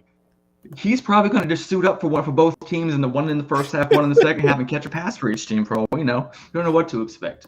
Yeah, exactly. Never know what to expect with Gronk. But this is a game that's basically in UCLA's backyard. This is getting played at SoFi, so not necessarily a home game for UCLA, but basically a home game. All their fans will easy travel there. Going up against Boise State, who still at this point, have they hired a head coach yet? Yes, their interim coach has been moved into the permanent role going into next season. Okay, I forgot his name, but he did get the job. Okay, so they at least know, coming in now that they have a head coach there. But UCLA in this one, we talked about it earlier with the transfer portal. Dante Moore will not be starting this game. He got benched earlier in the year, hit the portal, so he's not there with them. And they're also missing the guy who won the Buckus Award and Latu. Latu won't be playing. Great name. So great name. This is going to be an interesting one for sure.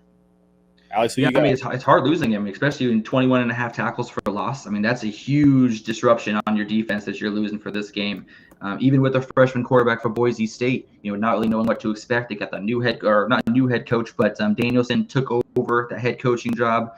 Latu is not there, so the huge piece of that defense isn't there. I think they're still kind of making, the over based off of what UCLA's defense did in the season. But yeah, this is going to be a great game, Cottrell. I mean, what are you thinking is the key to this game today?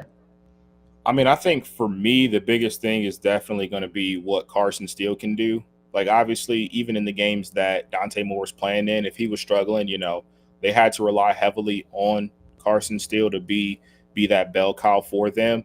And so I do think with UCLA, I almost, in a weird way, feel like Chip Kelly's kind of coaching for his job in this game. Like, I think depending on how it looks, maybe Chip Kelly is the guy who's the odd man out, because I don't think that UCLA administration is taking it lightly that he lost a 5-star kid that was, a starter for them this year. They've definitely been underperforming. And I mean, if you go 7-6 and you lose to a Boise State team and you're headed into the Big Ten next year, like, maybe Chip Kelly is not the guy, to lead your organization. So I do think UCLA will come out and they will play some inspired football, because I think Chip Kelly is coaching for his job in this one.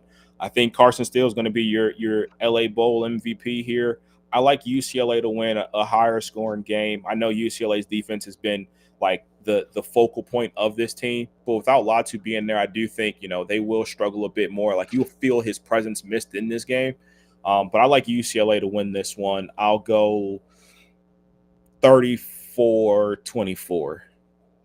Yeah, I mean, it is. Like I said, it's a very telling stat when you have a coach in Chip Kelly who is known for his offensive prowess, and the best part of your team is your defense. I mean, that kind of says the struggles. It really tells you the struggles they've had this season. They expect that offense to be scoring 32, 33 points per game, and that defense is really what's been carrying them through the season. And the reason they have 7 wins is because of that defense. And Latu has been really putting out this year 21.5 tackles for loss, 13 sacks. Obviously, he's prepping for the NFL, prepping for his future, and obviously no one blames him for that. 2 members of the secondary transferred out, and the defensive coordinator left for USC, which is another, kind of telling tale for UCLA. For me, it's not really necessarily the players leaving that I'm worried about. It's really the defensive coordinator, the mindset, who sets the tone, who sets the players in the right positions to be successful. That's the person who's missing from this game. That's really really telling for me. And that's why I'm not quite sure. When I was looking at this game, it was all UCLA for me until I saw the defensive coordinator, when he moved over to USC for the same position. And then QB CJ Tiller, for Boise State, he's only taken 2 snaps, a handoff and a kneel down all season as a true freshman. So literally zero experience against a UCLA defense that's going to be hungry. And like you said, Chip Kelly's going to have these guys ready to go, basically playing a home game, playing for his job. And those defensive players that are stepping in for Latu, and the secondary members that have transferred, they're going to be showing out and showing up to earn their spot for next year. And Ethan Gabbers for UCLA, he's been the quarterback as of late. He's looking pretty decent. Just under 1,000 yards this season passing, 9 touchdowns, 3 interceptions. Not terrible numbers by any stretch of the imagination. But again, I've said it all day. That's the key to this weekend. Is going to be experience is key. UCLA has got that with their quarterback. He's actually been playing this season. He's actually been able to lead them to victories. I think CJ Tiller is going to come out with a little bit of nerves, and UCLA is going to be able to force a couple early turnovers. Going to set the tone by getting up 14-0 after the first quarter, and then it's going to be back and forth from then. But I don't think Boise State's able to fully come back from that early 14-point deficit that I see happening. I do think it's going to be under 48.5 points. I think it's going to be more like 35-10 game. I don't see Boise State having a lot of offensive success, even with them playing for their new head coach. I just think UCLA's defense is too much. Put that with the fact that they're basically playing a home game, and they have the more experienced players on the field playing the game. I think it all kind of spells success for UCLA today.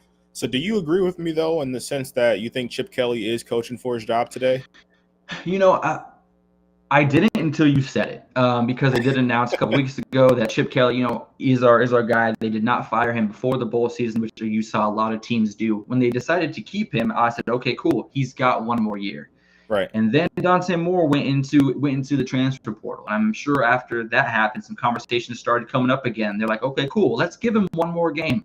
Like, what is firing him before this bowl game really going to accomplish? Our players aren't going to be prepared properly with the new head coach, with the new mindset. So let's just let him finish. I think he is coaching for his job today, and I didn't think that before coming onto the show. So you did change my mind by just mentioning it. It planted a seed in my head. And I love Chip Kelly as a coach. I think, if he loses this job, I think that he won't be unemployed for long. But I think maybe it's time that he steps back and takes an offensive coordinator role until he's able to get his head in the right space to be a head coach again. Because since coming back from the NFL, he hasn't been the same coach. And look, I mean, I know right now, like, obviously with UCLA, like, if they were in a position to fire Chip Kelly after the season, you go 7-6, you lose to Boise State in the bowl game. Like, I can 100% understand what your logic would be. You lost your defensive coordinator. I'm sure a big reason why he ended up going to USC is because they shelled out a little bit more money, especially because he's taking the same position there. But I mean, we talked about it earlier with Iowa. I mean, if Chip Kelly right now, he's going to be the odd man looking, the odd man out, basically, because all these other head coaching vacancies are pretty much filled up. Why not go to a team like Iowa, where you can have full control of the offense? And could you imagine? Put some stuff Could up. you imagine Chip Kelly offense and the Iowa defense? Exactly. Oh my goodness! Exactly. The Oregon the Oregon option attack. Not that you'd bring that directly to that, but that type of offense with a defense that allows 10 points a game. Oh my God. Exactly. So maybe I'm just thinking a little bit too far ahead. Got some conspiracy theories going. I think UCLA takes care of business, like we said, but just kind of where my mind is at. If UCLA struggles in this game, or if they just go out there and lose, like if this UCLA team comes out flat and ill prepared, I think there's a good chance that you see Chip Kelly lose his job. I'm not going to argue with you on that one. Obviously, a lot is going to happen in losing those big time recruits, and not to mention having a defense as good as you've had and still losing your defensive coordinator to a rival school, just across town. I mean, that's not a good look either. So for sure. We got what? One more, 2 more games to talk about? We got 3 more. Yeah, 3 more. 3 more games. Oh yeah, this one's later in the week. So this game's not today. This game takes place on Friday, I believe. Yes, Friday. This is the Friday one. Perfect. 6:30 East Coast time, 3:30 out here on the West Coast. Looking at a little Friday action. Now this game's title is the one that got me the most: the Union Home Mortgage Gasparilla Bowl. That seemed like a little bit of a tongue twister to me. Yeah. So this game, obviously, we got it here. It's in Tampa, Florida. This is going to be played at the Buccaneer Stadium. So you got Georgia Tech 6-6 versus UCF, who's also 6-6 here. So we got, I think Bill is back with us. Hey, Bill. Hey, Bill. What's up, guys? Welcome back, my friend. How many games did I miss? We just talked about the UCLA Boise State game for a little bit while we were waiting for you. Who did you guys pick in that game? We both have UCLA. I like UCLA as well. So at least you guys didn't run the show into the ground there with those picks. That's great.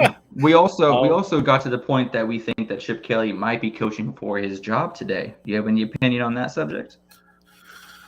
But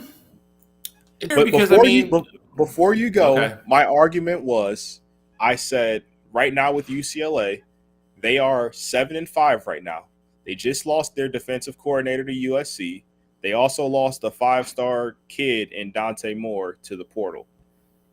You're going to be, if you lose to Boise State today, that's going to make you 7-6 with those other two factors there as well. And you're heading over to the Big Ten. I said, I don't think that that's something that UCLA team and that administration has signed up for. Like, I wouldn't want that going over to the Big Ten. I don't disagree with anything you just said. I think the counterpoint to that would be, though, you're so late kind of, I don't want to say into the cycle. Do you want to fire the coach after this game, heading, still having the portal, your early signing period in 3 weeks, and not have a head coach? I think that's what you have to weigh it against. I think UCLA is obviously a more attractive job now than it was 6 months ago, since we know they're going to the Big Ten. You're getting all that extra money from the TV deal. And it's freaking UCLA. I mean, you play in perfect weather all day. But there was a lot of kind of like rumors about, his job kind of being insecure and him being on the hot seat. And then he went out and beat USC, and then it kind of disappeared.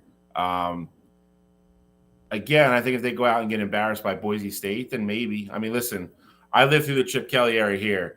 Chip Kelly has a really, bad habit of rubbing people the wrong way. Not the easiest guy in the world to work with. I wouldn't be shocked. I wouldn't be shocked at all. I think you're weighing exactly what Cottrell said versus, do we want to not have a head coach or have to go find one now last minute? Because, for lack of a better term, a lot of the big name guys, you're at that point, you're trying to lure. You'd have to go find a guy from another program and get him to leave his program, which at a weird time. So it's weigh everything Cottrell said versus, do we want to do this, heading into, really signing kids out of the portal, heading into the early signing period and making our transition to the Big Ten. I wouldn't want to make that decision. That's not an easy decision either way. I don't like Chip Kelly, so if he gets fired, I'll laugh. I think they're in a tough spot because I think I'll say this. I'll 100% agree with this. And Cottrell summed it up with the last thing he said with UCLA not signing up for this. I couldn't agree more wholeheartedly with that statement. If they end up 7-6, that is not what anybody in that program or that administration had figured for that UCLA team this year. So that I will completely agree on. 7-6, I think leads to some very uncomfortable conversations for people. I think if he wins, I think he gets next year, and then they can kind of behind the scenes regroup and be like, if it starts going south again, like we know we're going to fire him, and then let's get ahead of everybody and get our guy for the following year. So, kind of the other little conspiracy that I threw out there, I said if he does get fired. Obviously, he's really missed the coaching carousel at this point. Most jobs are already filled. How interesting would it be if he went on and took the OC job at Iowa? Still blows my mind. That's super interesting. I can't listen. Chip Kelly, his demeanor, his attitude, how abrasive he is. I think he is literally the most opposite thing you would want in like the Midwest, nice people of Iowa. He'd be like a tornado going through that program. I just don't see it. I don't think Kirk Ferentz, would even entertain it. But I don't either. But I'm just saying, like, you bring that kind of off, like that's the offensive change that you need in Iowa. Yeah, I agree. I don't think Chip will go either because they don't have the personnel to do it. I mean, if we're being 100% honest, Chip Kelly could go there and he's going to walk into practice and be like, yeah, I can't run my offense with what we have here. It's just not, it's just, they don't have the skilled people to do it. But, I'm sure he'll land on his feet. He always does somehow. He's like that fat cat that never falls on his head. I don't understand.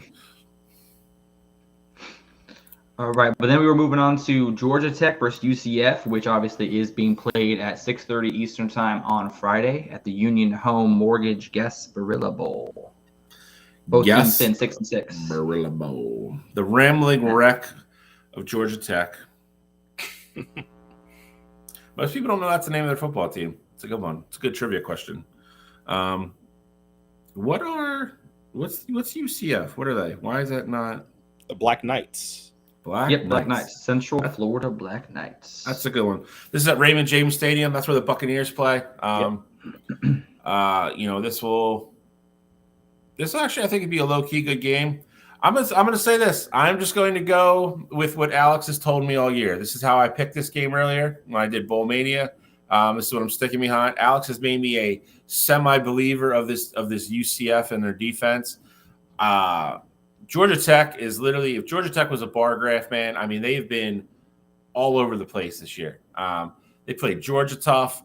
They got smoked. I can't remember who it was. It was somebody out Bowling Green. Bowling Green beat them by like 30 at home. 11, but yeah. 11. All right, whatever. When you lose to Bowling Green, it feels like 30, though. Yeah, I will exactly. give you that. Don't let facts get in the way of a good story, Cottrell. Jesus. That being said, I'm rolling with the Black Knights. Alex has made me a believer. He won a lot of points and pick them with them. And actually, I just like their defense. It's pretty much a home game for UCF. So I'm going with the Black Knights on a close one. I'll say 23-20 over Georgia Tech. I'm going to agree with you there. I am definitely rolling with Georgia Tech, and I'm rolling with UCF in this one as well. Georgia Tech is a team that I just don't know what team is going to show up, and their quarterback likes turning the ball over. So I think UCF is going to have plenty of opportunities to not only cause turnovers, but, cash in off of those turnovers. So I like what UCF does. They rely heavily on their rushing attack with RJ Harvey. I think he's going to have some success against this Georgia Tech team. And the nice thing for UCF is when Georgia Tech gets in these like games like this, it's going to turn into a higher scoring game. And so if that's the case, that means Georgia Tech's airing the ball out and their quarterback gets reckless with the ball. So I like UCF to win a higher scoring game. I'll go 35-30. I think UCF wins off of a Georgia Tech turnover at the end of the game. Yeah, this game was really interesting to me. Georgia Tech has been a really fun team to watch. Obviously, UCF I've been following and rooting for all season, as Bill mentioned.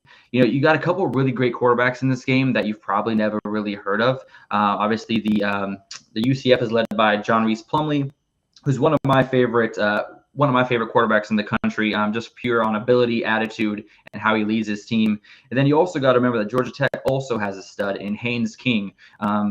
He's a great leader of that Georgia Tech offense, who is highly recruited. He was also someone that was talked about even as the backup last season. They were looking forward to the future of him taking over the program. Both of these offenses know how to score. UCF's averaging 32 points per game, Georgia Tech 31, and both these defenses are allowing similar amount to score as well as their offense is putting up. Both teams are streaky. We don't know which Georgia Tech we're going to get today, the team that beat North Carolina and beat Miami, or are we getting the Georgia Tech that lost 4 games in a row? Are we getting the UCF that went toe-to-toe, against some Big 12 competition that they shouldn't have? Or are we getting the four losses in a row team and John Reese Plumlee throwing interceptions left and right? So this game for me, the over is definitely the easiest bet of the day. But I do got to roll with UCF. I've been rolling with them all season. And with this point spread being only 3, what is it right now? It is at, you know what the point spread is at? 3.5 right now? Yeah. So 4.5. The spread went up 4.5 for UCF. I think that's telling the lines and moving in UCF's favor. I just think John Reese Plumlee and UCF's got a little bit too many weapons. The defense is going to pull out all the stops to eliminate Haynes King with his passing attack and with his legs. I think UCF takes care of business this Friday night, winning by 7. I think it's going to be a 35-27 game with the overhitting as well as UCF taking the points. We have a touchdown alert. Who scored? Ohio. The Ohio Bobcats, Bobcats baby. are up 10 Still nothing early. now. Still Go, early. nothing. go Bobby Cats. Okay. The Myrtle Beach Georgia Bowl is Southern down has an 10-0. interception and a 3-and-out. All right, I'm not worried. Hey, don't be worried. But look, 1-0 coming soon to Bowl Mania. All right. Is this our last one? No, we got two more. Two more. The roofclaim.com tracksuits in Boca Raton Bowl here. Syracuse Orangemen versus the South Florida Bulls. And this one is being played on Thursday. For those Thursday, of you who don't know. This is at Florida Atlantic Stadium in Boca Raton. Again, it's going to be a de facto home game for the South Florida Bulls. I don't think Syracuse minds getting out of the climate that they're in to go down to Florida for a week. Facts, especially in December. Yeah, I'm sure they welcome the sunny skies of South Florida. I will say this: this happens at least once every year. Once every year, an assistant coach takes over a team and wins a bowl game. It happens once every goddamn bowl season. I really want to pick South Florida in this game, and I'm not going to. I'm going to pick Syracuse. I think this is the one. I think with Syracuse's head coach moving on, they have an interim coach in, what is his name? I can't find it. Fran Brown. Maybe it's Fran Brown. It's Fran Brown. He's taking over. I think he will have his moment here with the guys from Syracuse. They started out the year really hot, kind of got in the meat of their schedule, started playing Clemson and the better teams, and kind of struggled down the stretch. South Florida is a little bit streaky. I know this is still going to be a home game. That being said, this is my one interim coach special. For no reason other than that, I am taking Syracuse. I will go Syracuse 33, South Florida 26. So I like Syracuse in this game as well. Fran Brown is a guy who he wasted absolutely no time getting some assistant coaches that have a ton of experience already. He got the Giants running backs coach to be his offensive coordinator. He went and got New England's receiver coach to be like their passing game coordinator. I love what he's doing with that coaching staff. I think it's going to make a lot of changes in terms of recruiting for Syracuse in the future. But I think Syracuse is a team that is going to have a lot of success in this game. USF is a team that got a lot of praise early in the year for, really taking Bama to the brink and arguably being a team that should have beat them earlier this year. But I like Syracuse because I like the staff that Syracuse has hired, and I think they're going to come in with a great game plan to slow down this USF offense. So I just read those before Alex goes. Fran Brown is the coach. The assistants are going to coach this game, though. He's actually not coaching this game. So it doubles back down even more so on what I said. But I like everything Cottrell said. I'm sticking with my Syracuse pick, 33-26. Alex, who you got? Yeah, I mean, this game is definitely intriguing. Both teams had high potential. Syracuse's offense started out absolutely fantastic this season before hitting a couple games skid there. But for me, it's going to be, the rushing attack for Syracuse, and the defense for USF. The problem with USF's defense is going to be their secondary. They did decent against the run, but where they were really getting beaten up was that secondary. And Syracuse isn't really heavily into throwing the ball. They have a running back in LaQuint Allen this season who has rushed for over 100 yards in 4 straight games, including 144 yards against Wake in their last win of 35-31 at home on the 25th of November. He's absolutely killing it in between the tackles this game. I do expect that the under is what's going to hit today. Being 61.5, it seems a bit high when the best player on the best team in this game is the running back. I do expect a lot of inside handoffs, outside runs. I do think this game is going to be lower scoring, more like the 28-14 game is what I'm expecting. I do think Syracuse does take care of business. The fact that they're only a 3-point underdogs, 3-point favorites right now seems a little bit interesting to me, probably because USF is so close to their home where their fans are based out of. I do think Syracuse comes in here with a chip on their shoulder. I think that LeQuint's going to go off today for another 140-yard game and 2 touchdowns, and they take care of business pretty handily in the Boca Raton roofclaim.com bowl. In unrelated news, Bill, I don't know if you saw, but Darius Slay just had surgery on his knee. Yeah. Hate to bring a damper to your mood here, but just wanted to throw that out there so you knew about it. Deal with that on a different day. It's the college football show, bro. And Georgia Southern just threw another interception. Ohio has the ball now on Georgia Southern's 21-yard line. So that game is not going how I thought. Let's go, baby. It's the old L1 start for Elmore right there. Never go against Maction. Come on, what are you doing? Baby. Action. All right, here we go. Oh, Scooter's Coffee Bowl. Not gonna lie, them playing on Coastal Carolina looks sweet with that teal turf. Teal turf. Oh, I bet. All right. That's nice. So the Scooter's Coffee Frisco Bowl. Tuesday, 6 p.m. This is Tuesday. You got it. It's down in Toyota Stadium in Frisco, Texas. I have no idea who plays there.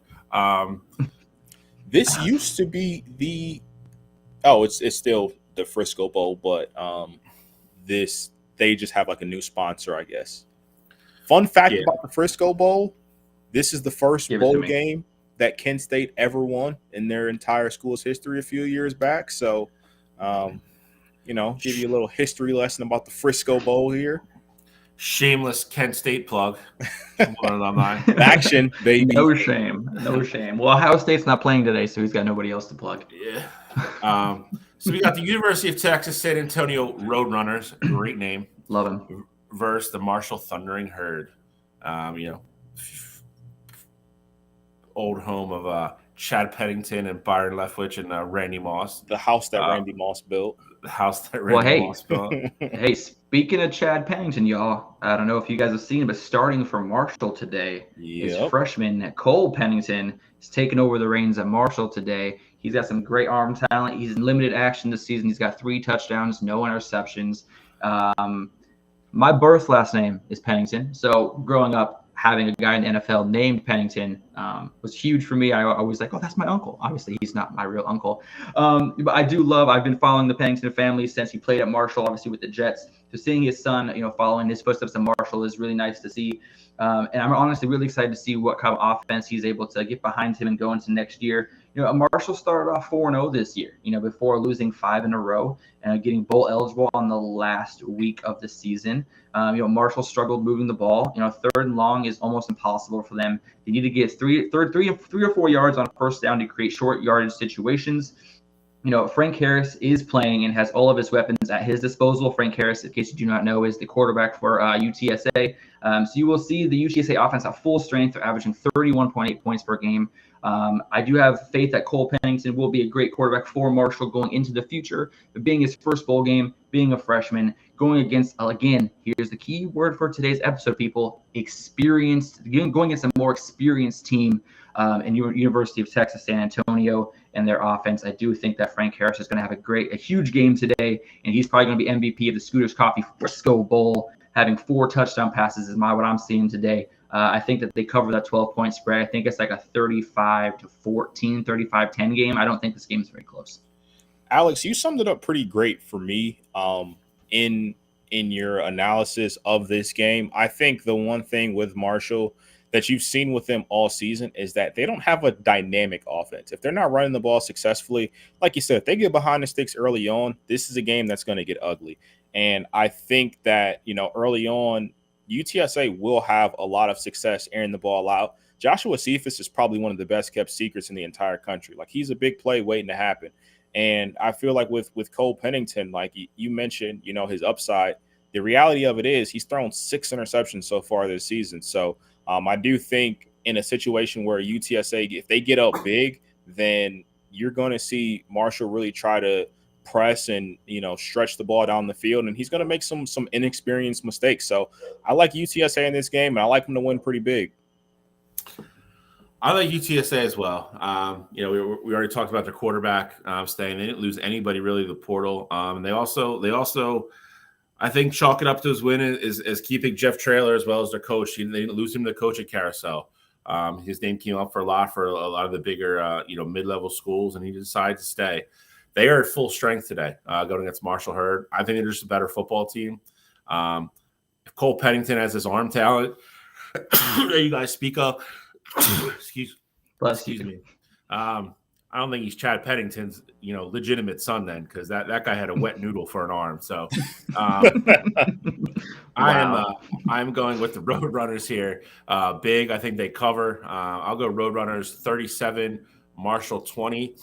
And I think they get another big win, and they get ready for next year. I think this is another team. I think they could be 10-2 somewhere in there this year. They're gonna bring back a lot of experience as a team to quietly watch out for next year. All right, we got our last game. There we go. Alex, we should have done these in order. I'm not the one who did them. Hey, I put them in how I got them. Okay, I'm sorry.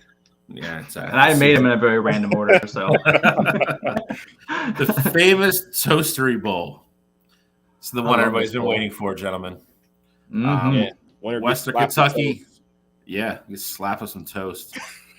And this game is on Monday at 11:30 in the morning West Coast time, so 2:30 East Coast. Yep. Western Kentucky Hilltoppers versus the Old Dominion. I believe they're the Monarchs, but I think they are.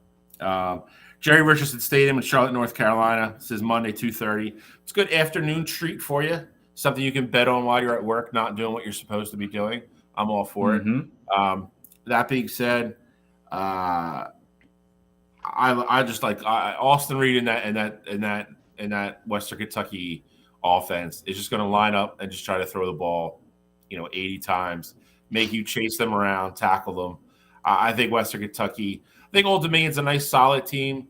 I just think Western Kentucky, if they can start out not turn the ball over, like I said, with Reed and those wide receivers, I think they're going to air the ball out a lot. I don't think Old Dominion's be able to keep pace. It's going to make them come out of, what they, come out of their comfort zone and not do what they want to do. I think game flow is going to be a factor here. Give me Western Kentucky. I'll go 33-21 Western Kentucky.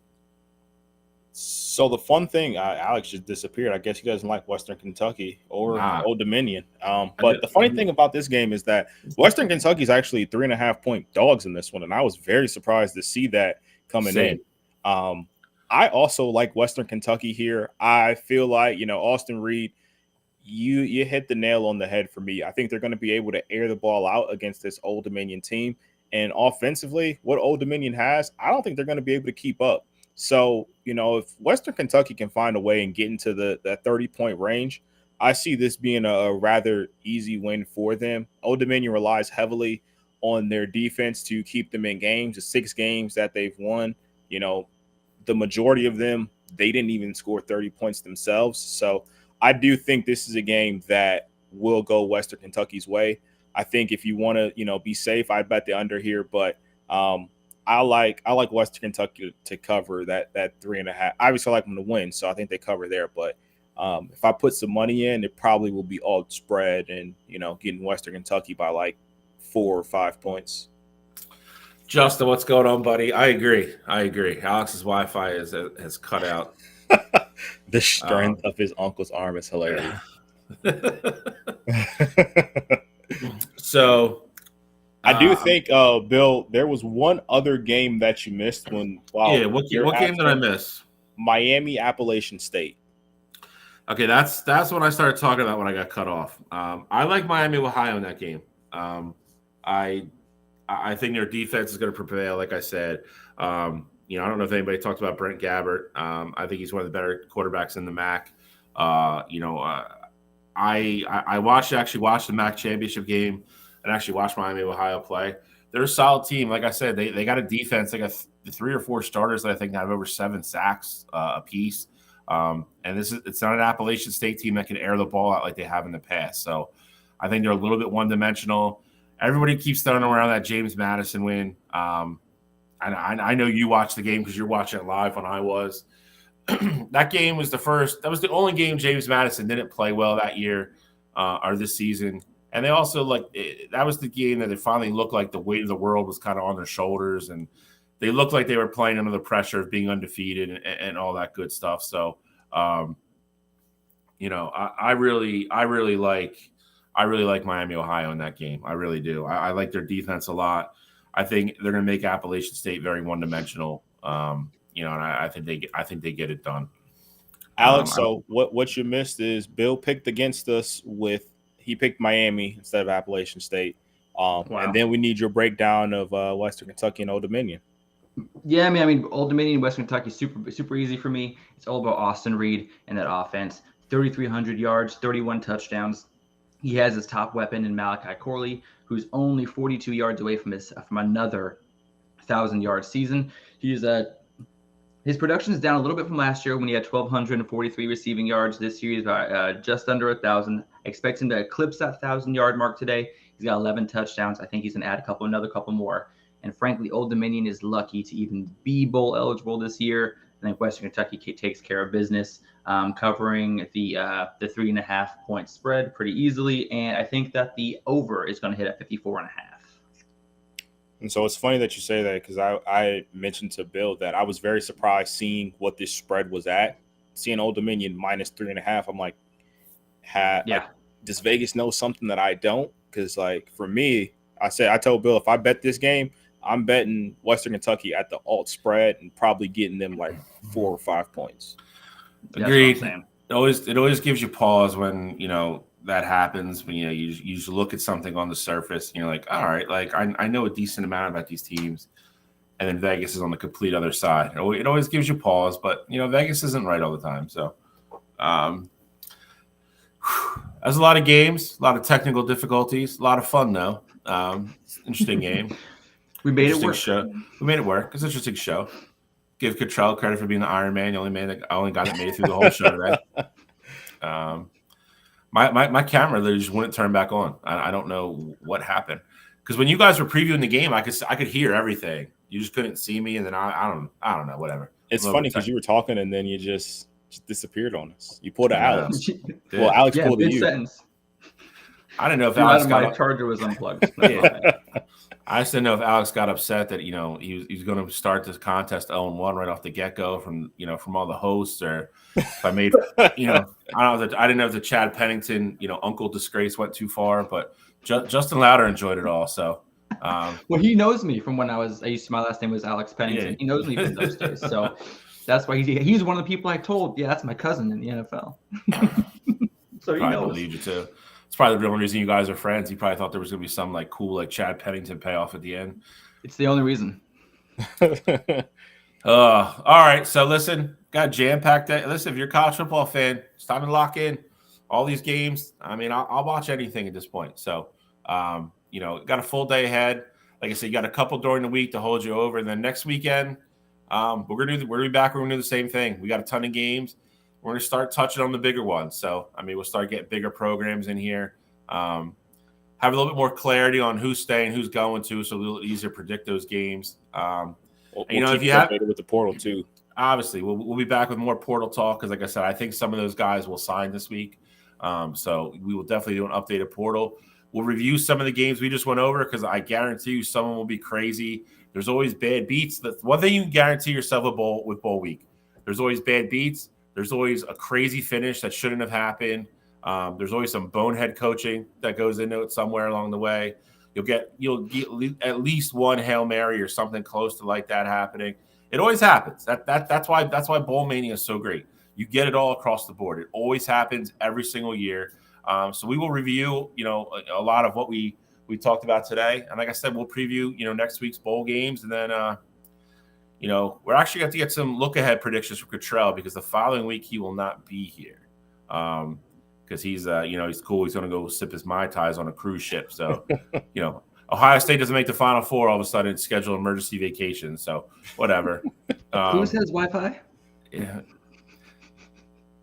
Did we try college football? We tried with Gene the one time. We tried with Gene, and it didn't go well. I'm looking like both of you guys, but that'd be me the entire show. Yeah.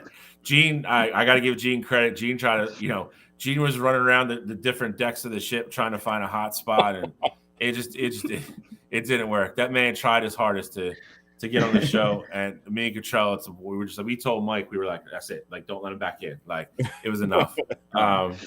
So next week we will. Next week's gonna be a big show because we're gonna, like I said, we're gonna have to review, preview, and then we're gonna have to jump a little bit ahead just for Cottrell so he can give his breakdown of his Final Four. And the following week, just me and you, Elmore. We got to carry the whole show. Heck yeah, we could do that. I'm used to it, but I'm gonna need a little help from you next week, or 2 weeks from now. But that being said, gentlemen, enjoy your Saturday. Love doing this with both you guys as always, and if you haven't signed up for Bowl Mania, it's still late. You're gonna have to eat the first game, but I believe they do let you sign up until I think it's like the end of tomorrow, maybe. I forget what it is. You can jump in at any time though, but you're just gonna be down possible games to make up. So, but if you haven't, you're listening, by all means, go sign up. Like I said, it's under Wire to Wire. Pop in, you'll see all of our entries and everything. It's a lot of fun. A lot of swag and stuff at the end if you win, if you beat any of the hosts. So if you're the top person and beat all the hosts, sorry, I don't want to say that the wrong way because we'll have 30 people looking for hoodies and stuff because Gene always finishes like third from last. In the comments earlier, he said he was guaranteeing a win this year. So don't mind him. Gene, I think Gene needs to be a little humble pie over the holidays and get his picks back on track. He's having a rough year. And if me or Cottrell end up beating him in NFL, I don't know. I don't know what's going to happen. There's going to be a lot of bragging rights going on there. And who knows? Maybe going into next Saturday, we can pull up the top choice getter so far every week. Maybe we can show who's absolutely got the best record so far. Oh yeah, we'll go over it. Don't worry about it. So here's the other thing. Here's the other thing about Bowl Mania. Once you sign up and you go to the bottom and you fill all the games out. That's what you need to do officially sign up. Now, between now and when the games kick, you can go log back in and change them. So that's one question I've already been asked. You can go in and change them. So like if, we find out, come the Ohio State game, everybody ends up, last minute declaring they're not playing and then you think Missouri's going to win, you can go in and change your pick from Ohio State to Missouri. As long as you change it before they kick off, you can change it. So, you should have to do the original sign up, pick all the games, and then after that, you can log back in and change games. So that is one cool thing they do. So you're not locked into something that's going to happen 2 weeks from now when you find out half the team's not going to play. So, and before we get off air, it's only right that Ohio went and scored another touchdown. It's only right. I like starting off with a W. It's always good. It's always good to be 1-0. 1-0. Is I actually picked Ohio. Here we go. Look at this. Get a load of this guy. So technically, 1-0, baby. Damn. Well, in my defense, I made these picks before doing my research last night, and now I'm thankful that I did because it's not turning out so well. I mean, I don't know if anybody out here follows your picks, Alex. Hopefully they don't, but if they do, I hope not either. I know. Well, hey, in my defense, we did not get our picks out for that game until after it started. So technically, not on me. Oh my God. Not on me. All right, boys. Another fun Saturday. Another fun Saturday. We will be back next week. Ton to do. Enjoy the week, gentlemen. Absolutely. Hopefully it warms up for being Cottrell. I don't think it's going to, though, but we'll see. And we will be back next week. So everybody enjoy your weekend. Signing off. We'll see you soon. See you.